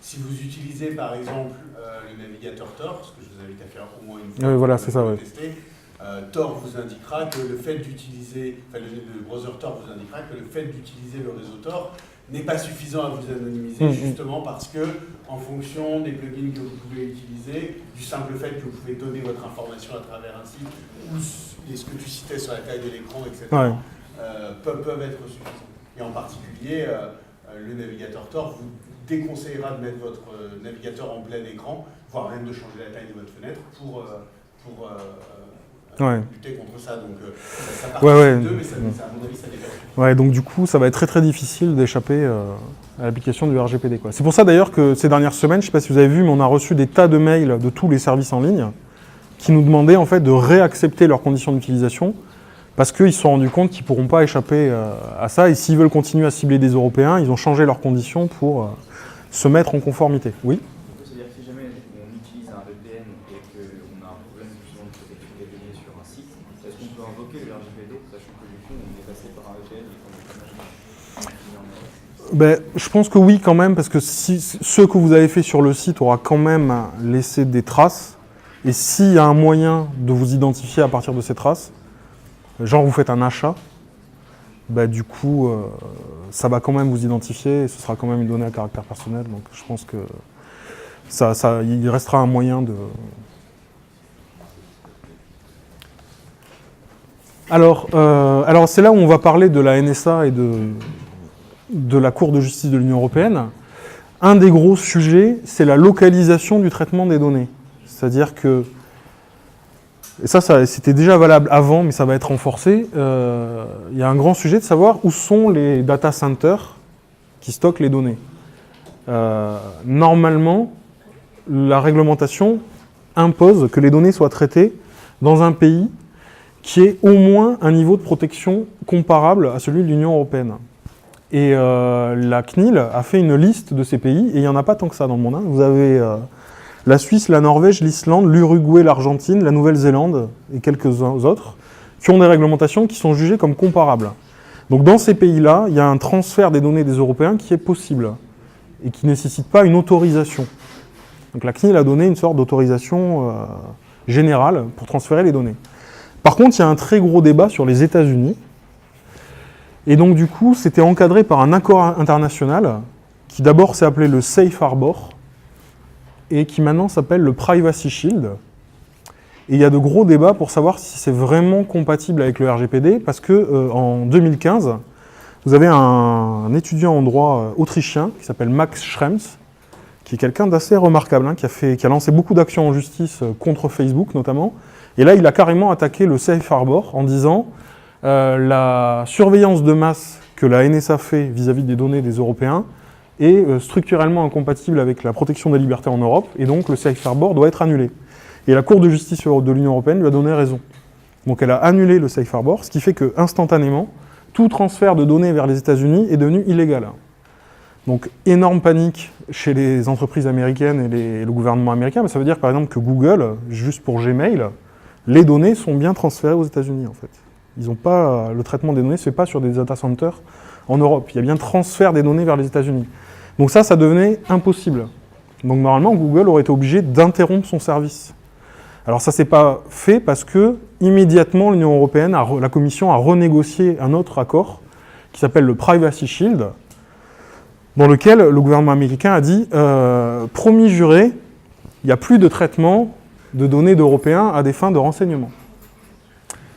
Sauf que ça paraît insuffisant, et Max Schrems a réattaqué le Privacy Shield, qui est reparti dans la Cour de justice de l'Union européenne. Et il y a beaucoup de gens qui disent qu'il est possible que cet accord soit à nouveau annulé, en fait. Donc on va voir, mais si c'est le cas, ça va vraiment être un gros sujet, parce que là, il faudra que les États-Unis prennent des engagements beaucoup plus fermes. Voilà. Oui ? Dans le cas où c'est un Européen, un citoyen européen qui va aux États-Unis et il va se connecter sur réseau et utiliser un service américain, là dans ce cas-là, ce sera américaine et il sera plus protégé par ça. Ouais, je pense que ce sera ça qui va s'appliquer. Ouais. C'est une bonne question quand même, de savoir si on emporte la protection avec soi quand on voyage. Je ne pourrais pas vous donner la réponse à 100%, il faudrait que je regarde, mais c'est une bonne question. Au juridique, comment est-ce qu'on fait, comment est-ce qu'une personne fait pour attaquer un concept, une loi comme ça? Alors là, en fait, ce qu'il a fait, c'est qu'il a... Quand vous voulez attaquer... le Privacy Shield, c'est un accord international, mais qui a des effets juridiques sur chacun de nous. Donc du coup, il est allé devant la justice nationale, et à ce moment-là, les juges nationaux, devant eux, on peut soulever une exception qui permet d'en appeler à la Cour de justice de l'Union européenne dès qu'il y a besoin d'interpréter un texte de droit européen, une directive, un règlement ou un accord de ce type. Et du coup, à ce moment-là, la Cour se prononce pour savoir si le texte est bien valide, et elle le fait par rapport au traité fondamental de l'Union européenne, et notamment la Convention européenne de protection des droits de l'homme. Et là, c'est ce qu'a fait Max Schrems. Il l'a fait seul, hein, c'est-à-dire que... D'ailleurs, on a tous la possibilité de le faire, ça, en fait. On peut faire tomber des directives européennes, Bon, encore faut-il prendre sur soi de le faire, quoi. C'est une procédure coûteuse, complexe, mais du coup, voilà, il y a une procédure qui est faite pour ça, et là, et la Cour de justice, après, a le pouvoir d'annuler les documents. Mais il faut être en mesure de prouver quand même qu'il y a une violation des droits fondamentaux, quoi. Mais je vous en reparlerai de Max Schrems parce que... Oui. Ouais, je vais proposer de couper un peu les questions parce que je vois que tu as encore beaucoup de choses à dire et que le temps tourne. D'accord. Donc ce que je vous propose, c'est si vous avez des questions qui portent vraiment sur une compréhension d'un point qui vient d'être abordé, de continuer à les poser. En revanche, pour les questions un peu plus d'ouverture, comme celles que vous posez, qui sont par ailleurs très intéressantes, qu'on les reporte à l'atelier. Donc si vous avez la possibilité de les mettre tout à l'heure, sinon vous pouvez aussi les écrire sur le pad, on essaiera de les transférer à Lionel et de les reprêter pendant la journée. Ok. Voilà, je vous propose plutôt d'avancer comme ça. Oui, et alors l'autre aspect qui change dans le RGPD, c'est la question des sanctions. Parce qu'avant, le texte était... il y a toujours eu des sanctions, mais qui étaient assez théoriques et assez faibles. Par exemple, il n'y a pas si longtemps, la CNIL a infligé une sanction qui était la sanction maximale qu'elle pouvait infliger à Google, 150 000 €. Bon, je vous ai mis, c'est ce que gagne Google en 5 minutes. Voilà. Mais ce qu'ils avaient fait était vraiment grave, en fait. Hein. C'est-à-dire que la CNIL les a sanctionnés parce qu'ils ont fusionné toutes les données personnelles qui étaient collectées à travers tous leurs services. C'est-à-dire Google Maps, Gmail, Drive, voilà, toute la panoplie de leurs services récoltait des données à caractère personnel qui étaient encore à l'époque stockées à part et pas croisées, quoi. Et là, Google d'un seul coup a tout croisé et la CNIL l'a sanctionné pour ça. Par contre, c'était 150 000 € et donc Google n'est pas revenu. Ils ont payé, mais ils ne sont pas revenus sur leur politique. Donc ça, maintenant, ça va être beaucoup plus compliqué parce que les sanctions du RGPD, c'est maximum 20 millions €. Donc déjà, c'est plus conséquent, mais surtout, c'est 20 millions € ou 4% du chiffre d'affaires mondial, et c'est la somme la plus élevée qu'on retient. Et donc 4% du chiffre d'affaires mondial, il y a des gens qui ont calculé que pour Facebook, ça fait 16 milliards d'euros. Donc même pour Facebook, là, on est à un niveau de sanction qui devient vraiment dissuasif, quoi.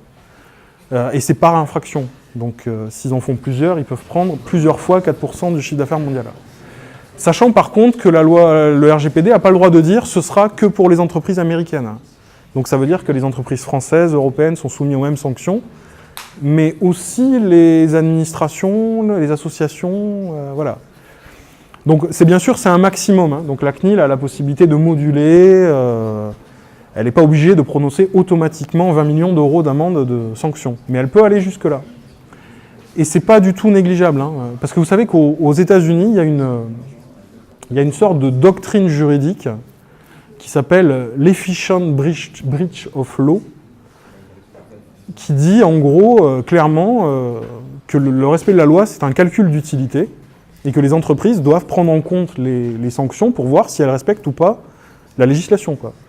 Et c'est une doctrine qui est très en vogue dans la Silicon Valley. C'est-à-dire qu'il y a des modèles économiques qui se basent d'emblée sur l'idée qu'on ne va pas respecter la loi, parce que finalement on peut payer.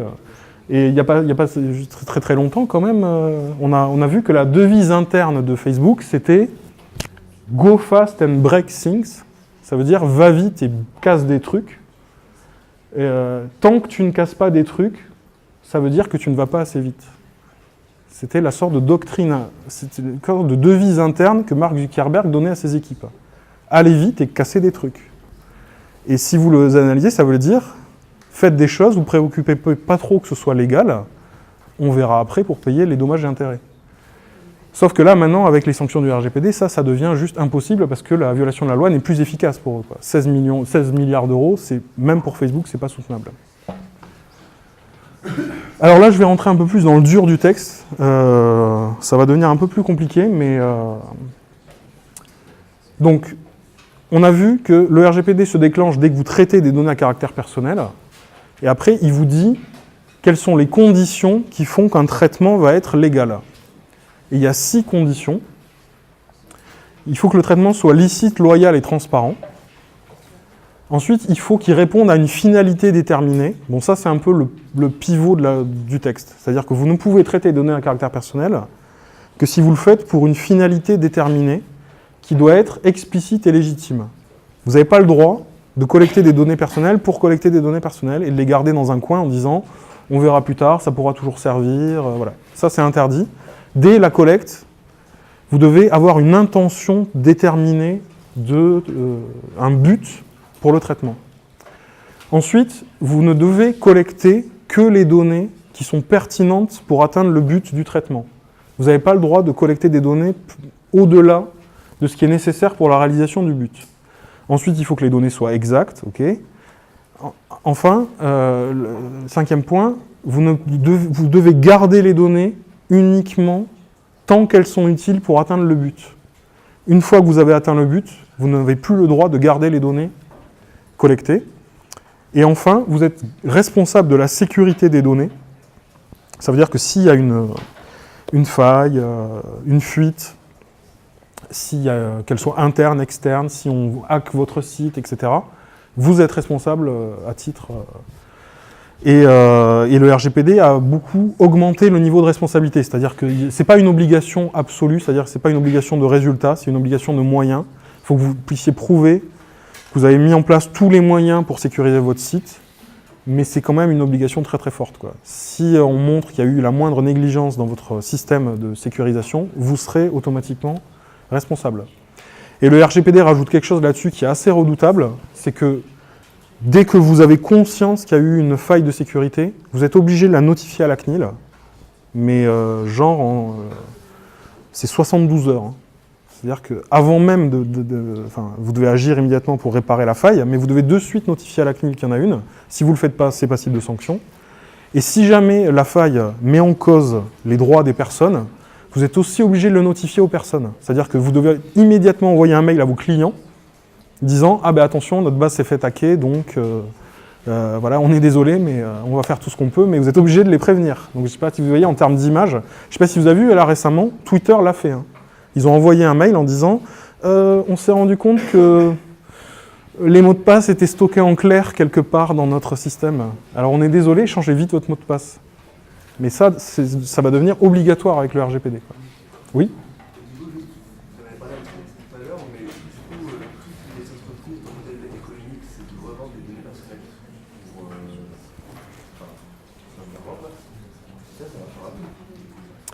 Alors ça peut marcher encore, mais uniquement si les personnes y ont consenti et ont vraiment eu conscience de ça. C'est-à-dire qu'il faut vraiment, parce que ces entreprises-là, on appelle ça souvent des data brokers, c'est souvent des entreprises américaines qui récupéraient des données, des fichiers clients et tout, qui les mettaient dans des grands stocks de données et qui les revendaient. Mais ça, sur la base du droit européen, maintenant, ça va être beaucoup plus compliqué à faire, parce qu'au moment de la collecte, dès le moment de la collecte, il faut que la personne, elle consente à la revente de ces données.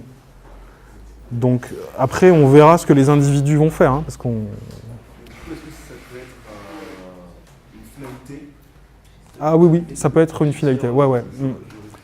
Oui, alors ça aurait pu être d'ailleurs une chose que le règlement dise, hein, c'est-à-dire que toute revente de données à caractère personnel est illégale, parce que ce n'est pas une finalité licite. Mais ils ne sont pas allés jusque-là. Ça reste une finalité légale. Par contre, il faut que le consentement soit vraiment très clairement recueilli pour que ce soit valable. Donc c'est plus difficile, mais pas illicite. Et alors l'autre chose qui est là, c'était pas dans la loi de 78, c'est dans le RGPD, c'est qu'ils ont mis en place un principe qu'ils appellent de minimisation. C'est-à-dire qu'avant, la loi vous sanctionnait si vous faisiez un usage excessif de données par rapport à votre but. Là, maintenant, ils ont renversé les choses, c'est-à-dire qu'ils disent « vous devez collecter le strict minimum nécessaire lié à la poursuite de votre but. Et vous ne devez pas collecter des données au-delà de ce qui est nécessaire pour atteindre la finalité. » Donc ça, c'est vraiment important dans la conception des services, quoi. Parce que ça veut dire qu'il faut se poser la question de « est-ce que j'ai vraiment besoin de récolter, par exemple, l'adresse d'une personne ?» alors que je ne vais jamais lui écrire, quoi. Je sais pas, vous faites un service où vous organisez un colloque et vous avez besoin d'inscrire les gens, de quoi vous avez vraiment besoin? Est-ce que vous avez vraiment besoin de leur adresse, par exemple, si vous n'allez jamais leur écrire? Si vous le faites maintenant, ce sera illégal. Il faudra que vous démontriez, donnée par donnée, que ça répond bien à un usage que vous souhaitiez faire pour atteindre le but. Et alors, je vous montre le type d'abus que ça peut contrer, mais aussi le type de problème que ça risque d'engendrer. Vous avez pas mal d'applications pour téléphone, notamment des applications de lampe torche. jusqu'à présent, vous installez l'application Lampe Torche, et elle vous demande des tas d'autorisations d'accès à vos données, notamment l'accès à vos contacts, l'accès à vos photos. Et elle n'a absolument pas besoin d'avoir accès à ces données-là pour simplement vous offrir un service de lampe torche. Donc ça devient immédiatement illégal du point de vue du RGPD, parce qu'ils ne pourront jamais prouver que ça répond à une finalité. Donc ça a déjà été condamné avant, mais ça va bien au-delà. Hein. C'est-à-dire qu'il y a énormément des applications qu'on met sur nos téléphones qui demandent beaucoup plus de données que ceux dont ils ont besoin. Récemment, on s'est rendu compte que c'était juste après Cambridge Analytica que Facebook, par exemple, dès que vous installez Messenger, collecte vos appels et vos SMS. Et les stocke. Ça, c'est juste plus possible du point de vue du RGPD, parce que vous fournir un service de messagerie n'implique pas qu'on conserve les SMS, par exemple. C'est juste... ils ne pourront pas le justifier avec une finalité, par rapport à une finalité. Donc vous voyez, ça peut quand même avoir un effet protecteur. Par contre, il y a beaucoup de gens qui disent que ça a aussi un impact technologique non négligeable. Parce que tout ce qui touche au big data va être fortement impacté par la législation du RGPD. Parce que le principe même du big data, c'est de collecter des données en masse pour un usage qui n'est pas forcément déterminé à l'avance, mais que par l'accumulation des données, vous arriviez à des possibilités de calcul et de traitement qui permettront d'induire des effets... Et ça, c'est plus vraiment possible avec le RGPD. Ça veut dire que vous n'allez plus pouvoir amasser des données comme ça, sans but. Il faut, chaque fois qu'il y a une collecte de données, indiquer un but lié aux données. Donc ça, c'est compliqué. Il y a beaucoup de gens qui disent aussi que ça peut poser un problème pour tout ce qui est l'Internet des objets, tous les objets connectés, qui collectent énormément de données... pas forcément lié à une finalité. Hein. On a vu là tout à l'heure l'aspirateur qui collecte des données pour les donner à des assureurs. L'entreprise va avoir beaucoup de mal à nous convaincre que c'est nécessaire à la finalité d'aspirer la poussière, quoi.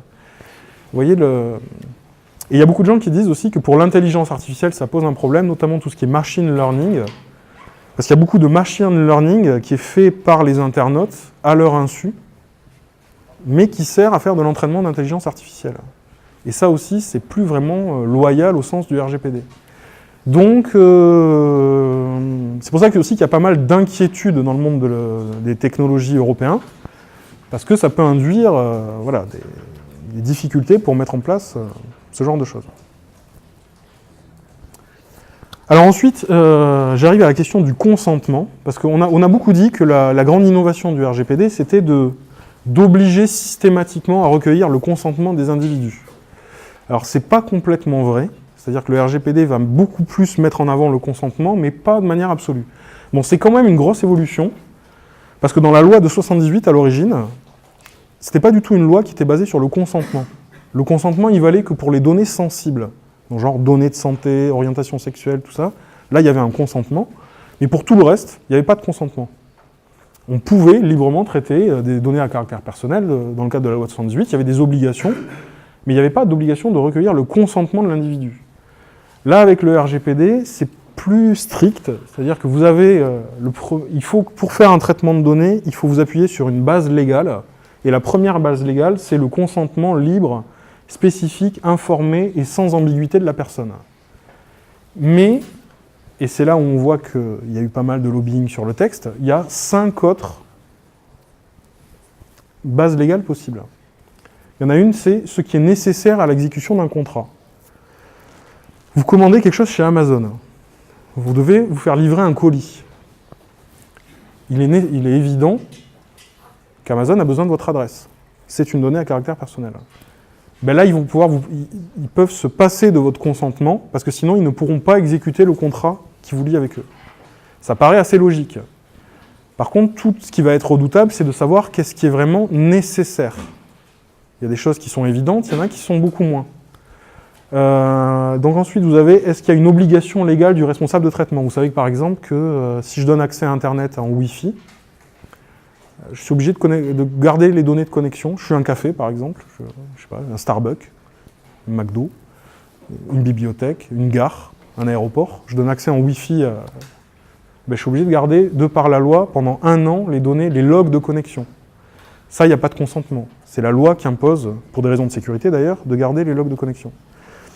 Ensuite, il y a ce qui est nécessaire à l'exercice d'une mission de service public. Il est évident que les impôts ont besoin de tas de données à caractère personnel et que vous n'allez pas ne pas pouvoir consentir au traitement de vos données. Vous voyez un peu le... Et alors, il y en a une dernière qui est assez redoutable, qui s'appelle l'intérêt légitime.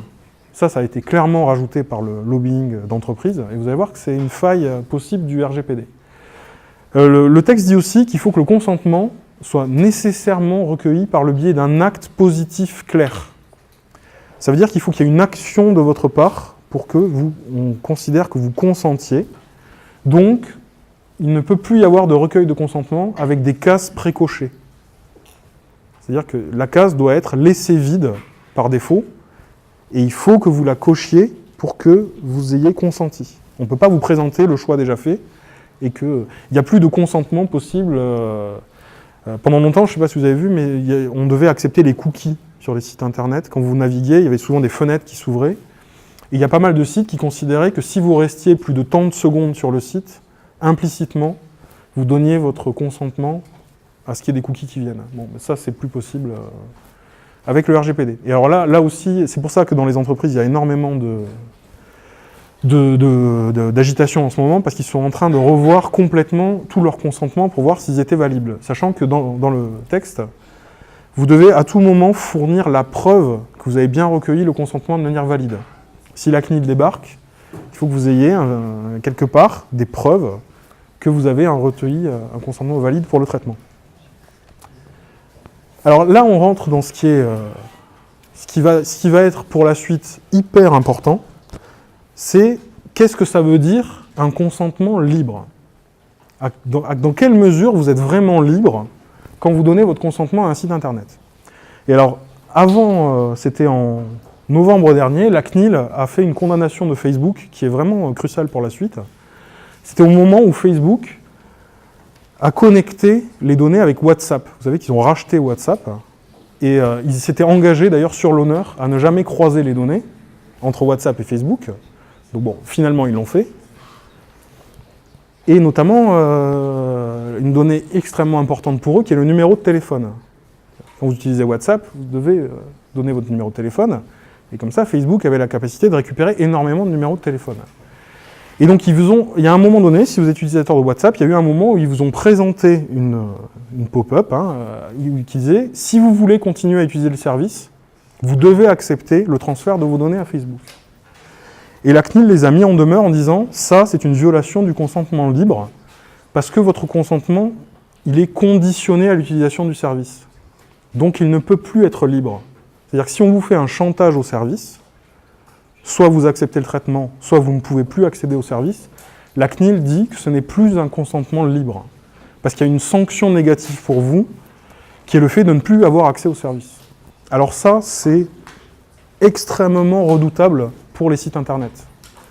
Ça veut dire qu'ils ne peuvent plus vous sommer d'accepter un traitement contre l'usage du service.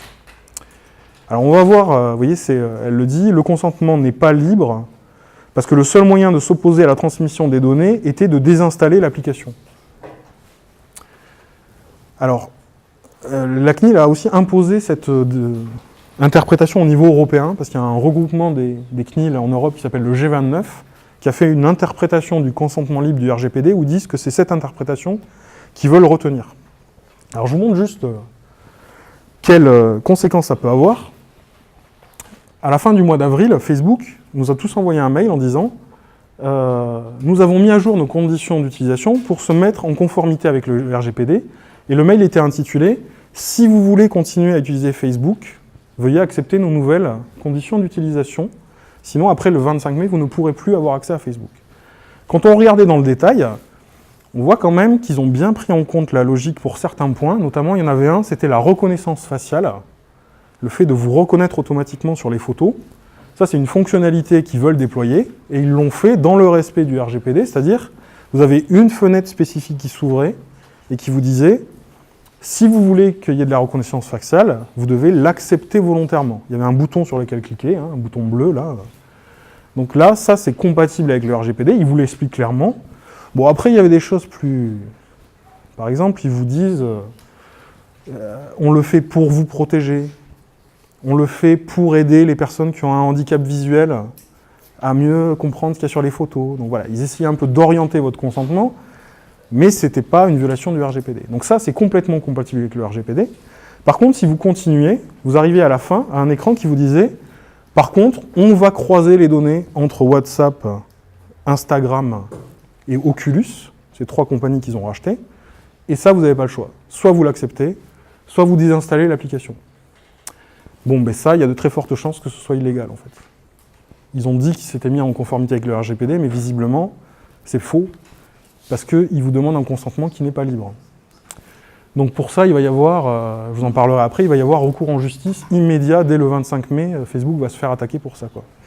Et vous voyez, c'est quand même pas du tout négligeable pour eux, parce que ça peut ruiner en grande partie leur modèle économique. Hein, parce que ça vaut aussi pour le ciblage publicitaire, ça vaut pour toutes ces fonctionnalités-là, doivent être désactivables sans avoir à désinstaller l'application. Je ne sais pas si vous voyez le... Et alors du coup, oui. Ma question, c'était, vu qu'en Europe, ils n'ont plus moyen de faire la gagne-pain sur nos données, comment ils vont... Enfin, ils ont toujours un autre modèle économique en dehors de nos données pour générer des revenus. Ben, je ne sais pas si vous avez vu, là, mais Facebook a fait une grande conférence où, pour la première fois, ils évoquent la possibilité de faire une offre payante. Parce que, voilà, ils commencent à sentir, effectivement, que leur modèle économique peut être fragilisé, donc la question va se poser de faire une offre payante, premium, on va dire. Bon, ce qui pose un problème aussi, hein, parce que ça veut dire qu'il n'y a que les gens qui vont pouvoir se payer l'offre premium qui vont vraiment pouvoir protéger leur vie privée.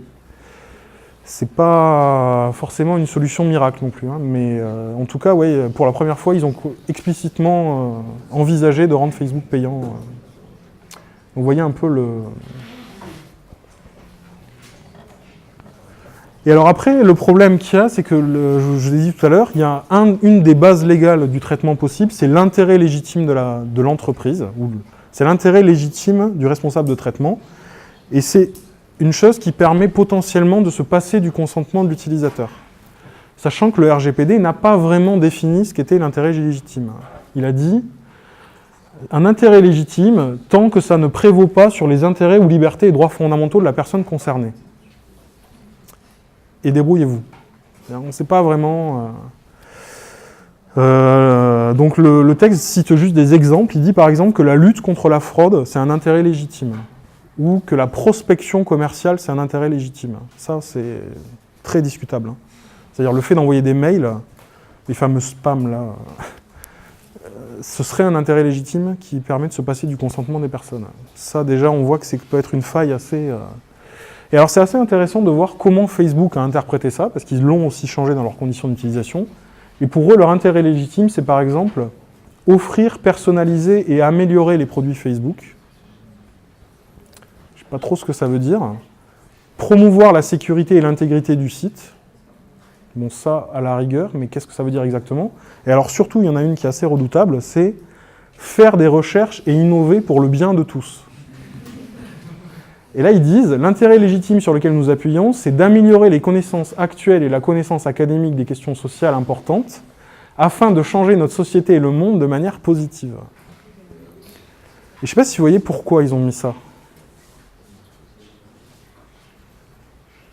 Parce qu'il y a une chose qu'ils veulent continuer à faire, et ils ont besoin absolument de se passer du consentement des individus s'ils veulent continuer à le faire à cette échelle. Je ne sais pas si vous voyez ce que c'est. Non.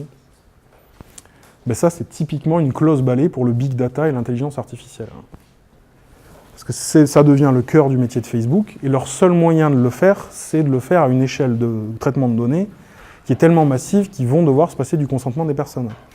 Et donc du coup, ils disent, faire des recherches et innover pour le bien de tous, ça veut dire continuer à entraîner des intelligences artificielles. Et donc on voit, et alors là je te trouve hyper, à la fois très malin de leur part et très discutable, c'est que l'intérêt légitime, normalement, c'était l'intérêt privé de l'entreprise, et là ils ont retourné la signification en disant que eux, ce qu'ils font, c'est de l'intérêt général. Ils disent, c'est le bien de tous, c'est pas mon intérêt en fait, c'est le vôtre.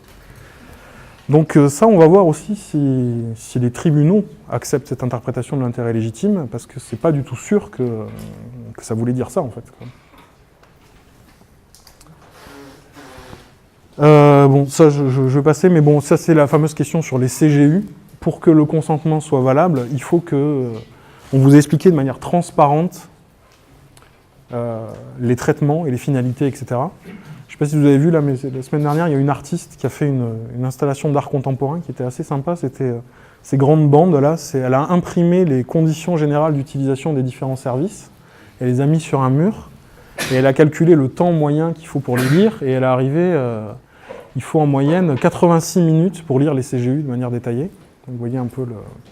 Et alors les pires de tous, évidemment, c'est Instagram, sur les CGU les plus troubles. Alors, dernier point important, c'est que... alors ça existait déjà dans la réglementation antérieure, mais le texte reconnaît aux individus des droits pour le contrôle de leurs données. Alors là, je vous ai mis, ça vous représente les droits qui sont dans le RGPD. Il y en a plein qui étaient déjà dans la loi antérieure, il y en a des nouveaux.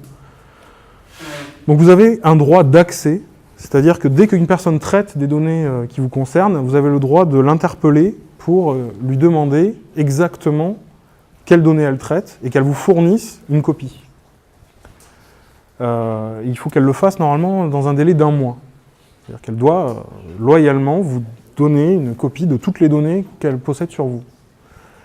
Ce qui n'est pas du tout anodin. D'ailleurs, ce n'est pas du tout anodin même pour les organisations, parce qu'il faut se tenir prêt à tout moment de répondre à n'importe qui et de fournir vraiment une liste exhaustive, sachant que c'est contrôlé après. Il peut y avoir un audit qui vérifie que vous avez bien fait les choses, quoi. Donc, en termes de gestion des bases de données, ce n'est pas tout à fait négligeable. Ensuite, il y a un droit de rectification, c'est-à-dire que si une personne se rend compte qu'il y a une donnée dans la base qui était inexacte, elle peut vous exiger que vous la rectifiez. Si il est marqué qu'elle a 2 enfants alors qu'elle en a 3, elle peut demander un changement. Ensuite, il y a un droit à l'effacement. Alors ça, c'est nouveau. Ça n'existait pas avant. Maintenant, il y a un droit à l'effacement. Le droit à la limitation, ça c'est nouveau aussi. C'est le truc sur la minimisation. Vous avez un droit d'opposition aussi. Je vous montrerai ce que c'est. Voilà. Bon. Je rentre un peu dans les détails. Un droit nouveau, c'est ce qu'on appelle droit à l'effacement ou droit à l'oubli. Dans la législation antérieure, vous aviez, quand la personne faisait un traitement légitime de données, vous n'aviez pas la possibilité de lui demander d'effacer les données vous concernant. Vous aviez un droit d'opposition, mais il fallait invoquer un motif légitime. L'exemple type, c'est que vous étiez dans une association, vous ne renouvelez pas votre adhésion. Là, ça vous donnait un motif légitime pour aller voir l'association en lui disant là, je veux que vous effaciez tout ce que vous aviez sur moi.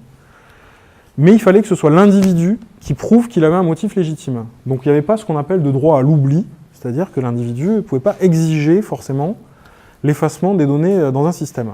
Avec le RGPD, maintenant, il y a un droit à l'effacement, c'est-à-dire que dès que, par exemple, si une personne traite vos données sur la base du consentement, si vous le retirez, ce que vous avez le droit de faire à tout moment, vous pouvez lui imposer aussi immédiatement d'effacer les données liées au traitement.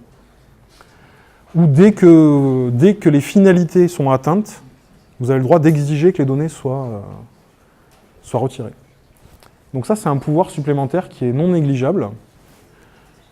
Et ça existe aussi vis-à-vis des moteurs de recherche, c'est-à-dire que vous avez le droit de demander la désindexation de pages qui contiennent des informations sur vous, notamment à Google, mais à tous les moteurs de recherche, du moment où vous êtes en mesure de prouver que les données sont plus pertinentes et que ça vous cause un préjudice. Voilà, donc c'est une innovation pas négligeable. Vous avez un nouveau droit aussi qui a été créé qui s'appelle le droit à la portabilité des données. Donc ça, c'est un peu une sorte d'approfondissement du droit d'accès. Ça veut dire que vous avez le droit de demander à ce qu'un service vous livre toutes les données qu'il a sur vous dans un format interopérable et lisible par les machines. Par exemple, si vous avez une playlist sur Spotify, vous pouvez demander à télécharger cette playlist dans un format qui, théoriquement, devrait vous permettre de les réintégrer sur Deezer si vous ouvrez un compte Deezer. Ou si vous avez des mails, vous devez les avoir dans un format qui permettra de les prendre chez Gmail et d'aller les mettre sur Yahoo si vous voulez aller sur Yahoo, quoi. Donc ça va aussi être un gros enjeu technique. Ça veut dire quoi exactement interopérable et comment est-ce qu'ils vont se mettre d'accord sur les formats pour qu'il y ait vraiment transfert le plus simple possible d'un service à l'autre.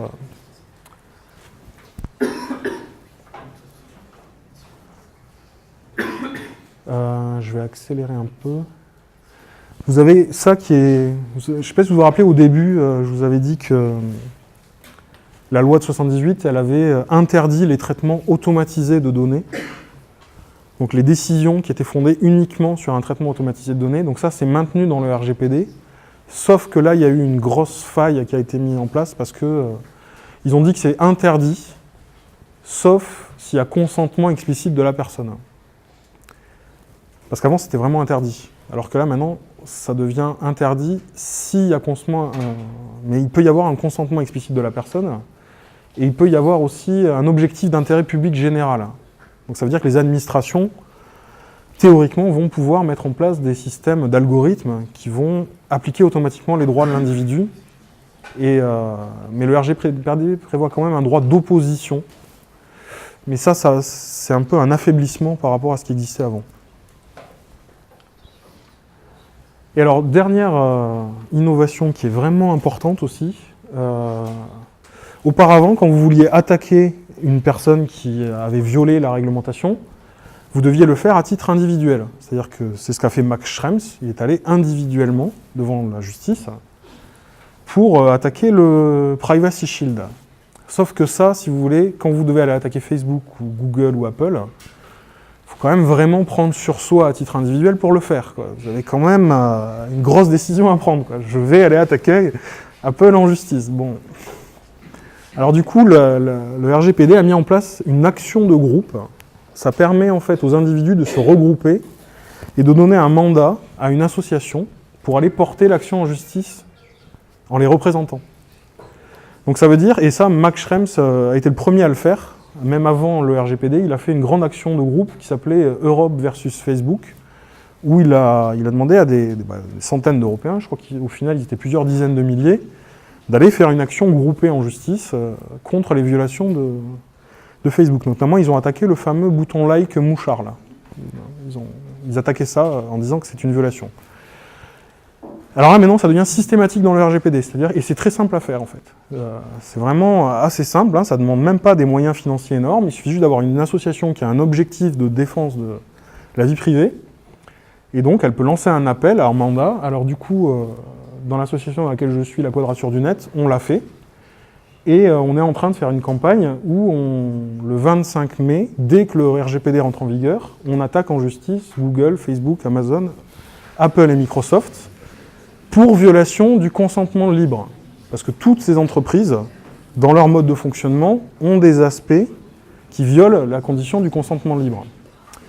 Et donc on est en train de faire une campagne, on demande aux citoyens de nous rejoindre dans cette action. Et il y en a déjà plus d'une dizaine de milliers qui se sont joints à l'action. Alors, pour les individus, c'est absolument sans risque. C'est-à-dire que même si l'action échoue, il n'y a aucun frais, aucun risque. Bon, après, il faut que l'association, elle, soit en mesure de payer les frais de justice. C'est une autre question. Mais en tout cas, c'est très simple à monter. Et on peut le faire aussi bien devant la CNIL que devant les tribunaux. Et là, notre objectif, c'est déjà de savoir qu'est-ce que ça veut dire vraiment le consentement libre, et c'est que la CNIL prenne ses responsabilités et inflige les sanctions. Parce que tout va se jouer là-dessus, quoi. Est-ce que la CNIL va avoir le cran, entre guillemets, d'aller infliger 4% du chiffre d'affaires mondial à Facebook ou à Google? S'ils ne le font pas, c'est toute la crédibilité du système qui s'effondre, quoi. Donc voilà, je vous invite à regarder. Il y en a une autre qui s'est montée, qui s'appelle e-Bastille, où ils sont en train d'ouvrir des cahiers de doléances, où les gens vont pouvoir dire « mais moi je considère que ça c'est une violation », c'est plus ouvert que les GAFAM, hein. Ça peut être Orange, ça peut être des administrations, et ils recueillent des doléances, et ils vont voir lesquelles convergent, et après ils vont lancer des actions de groupe pour aller appliquer la réglementation.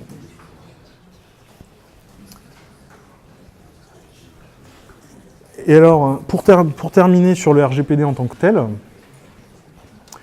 ce qui fait que dans les organisations dans lesquelles vous allez peut-être faire des stages, vous allez voir que les gens sont très fébriles sur le sujet, c'est que le texte a mis un nouveau concept qui s'appelle accountability.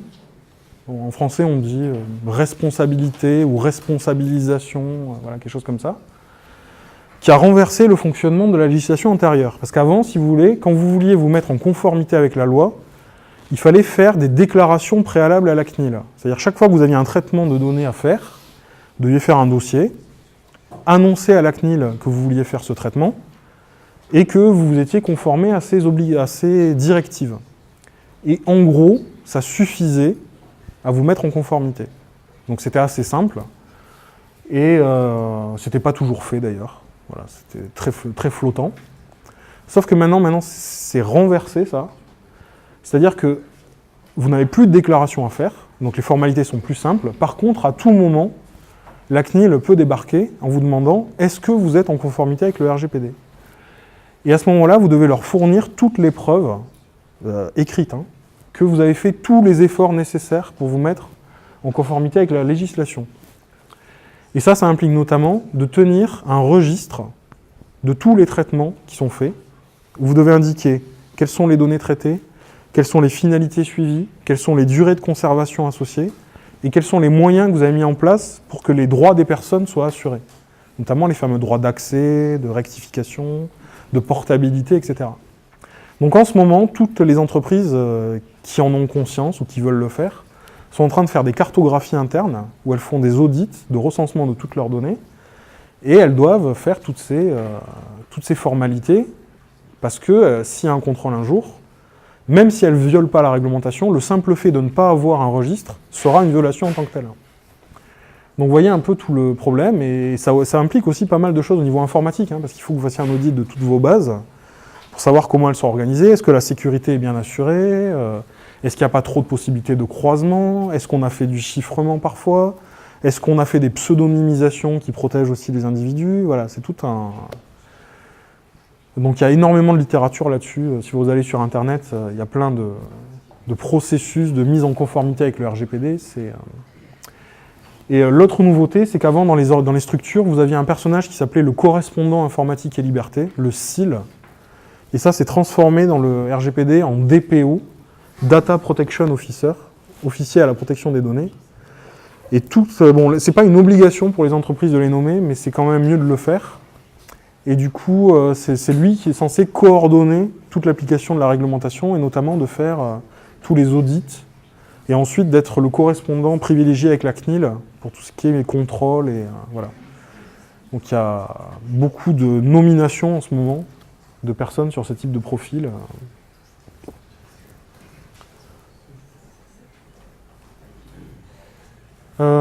Quelle heure est-il ?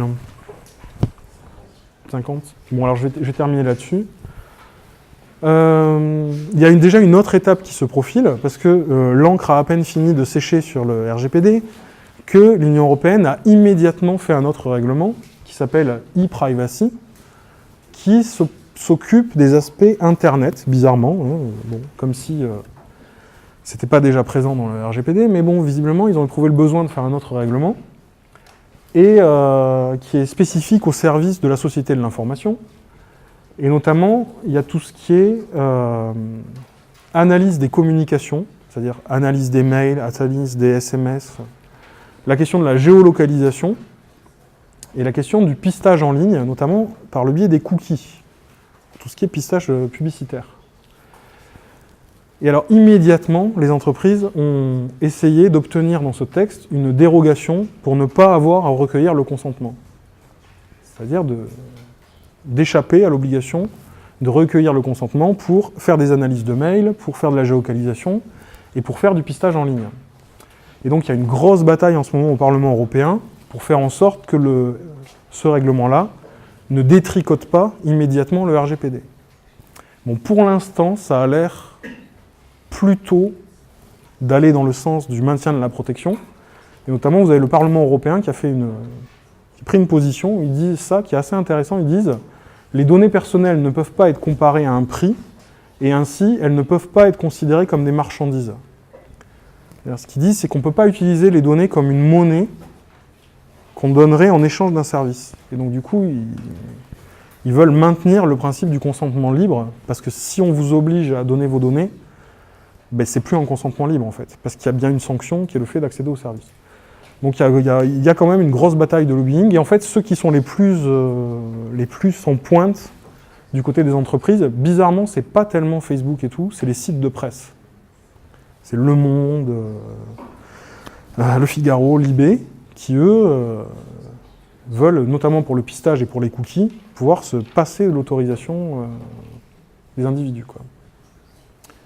Donc à suivre.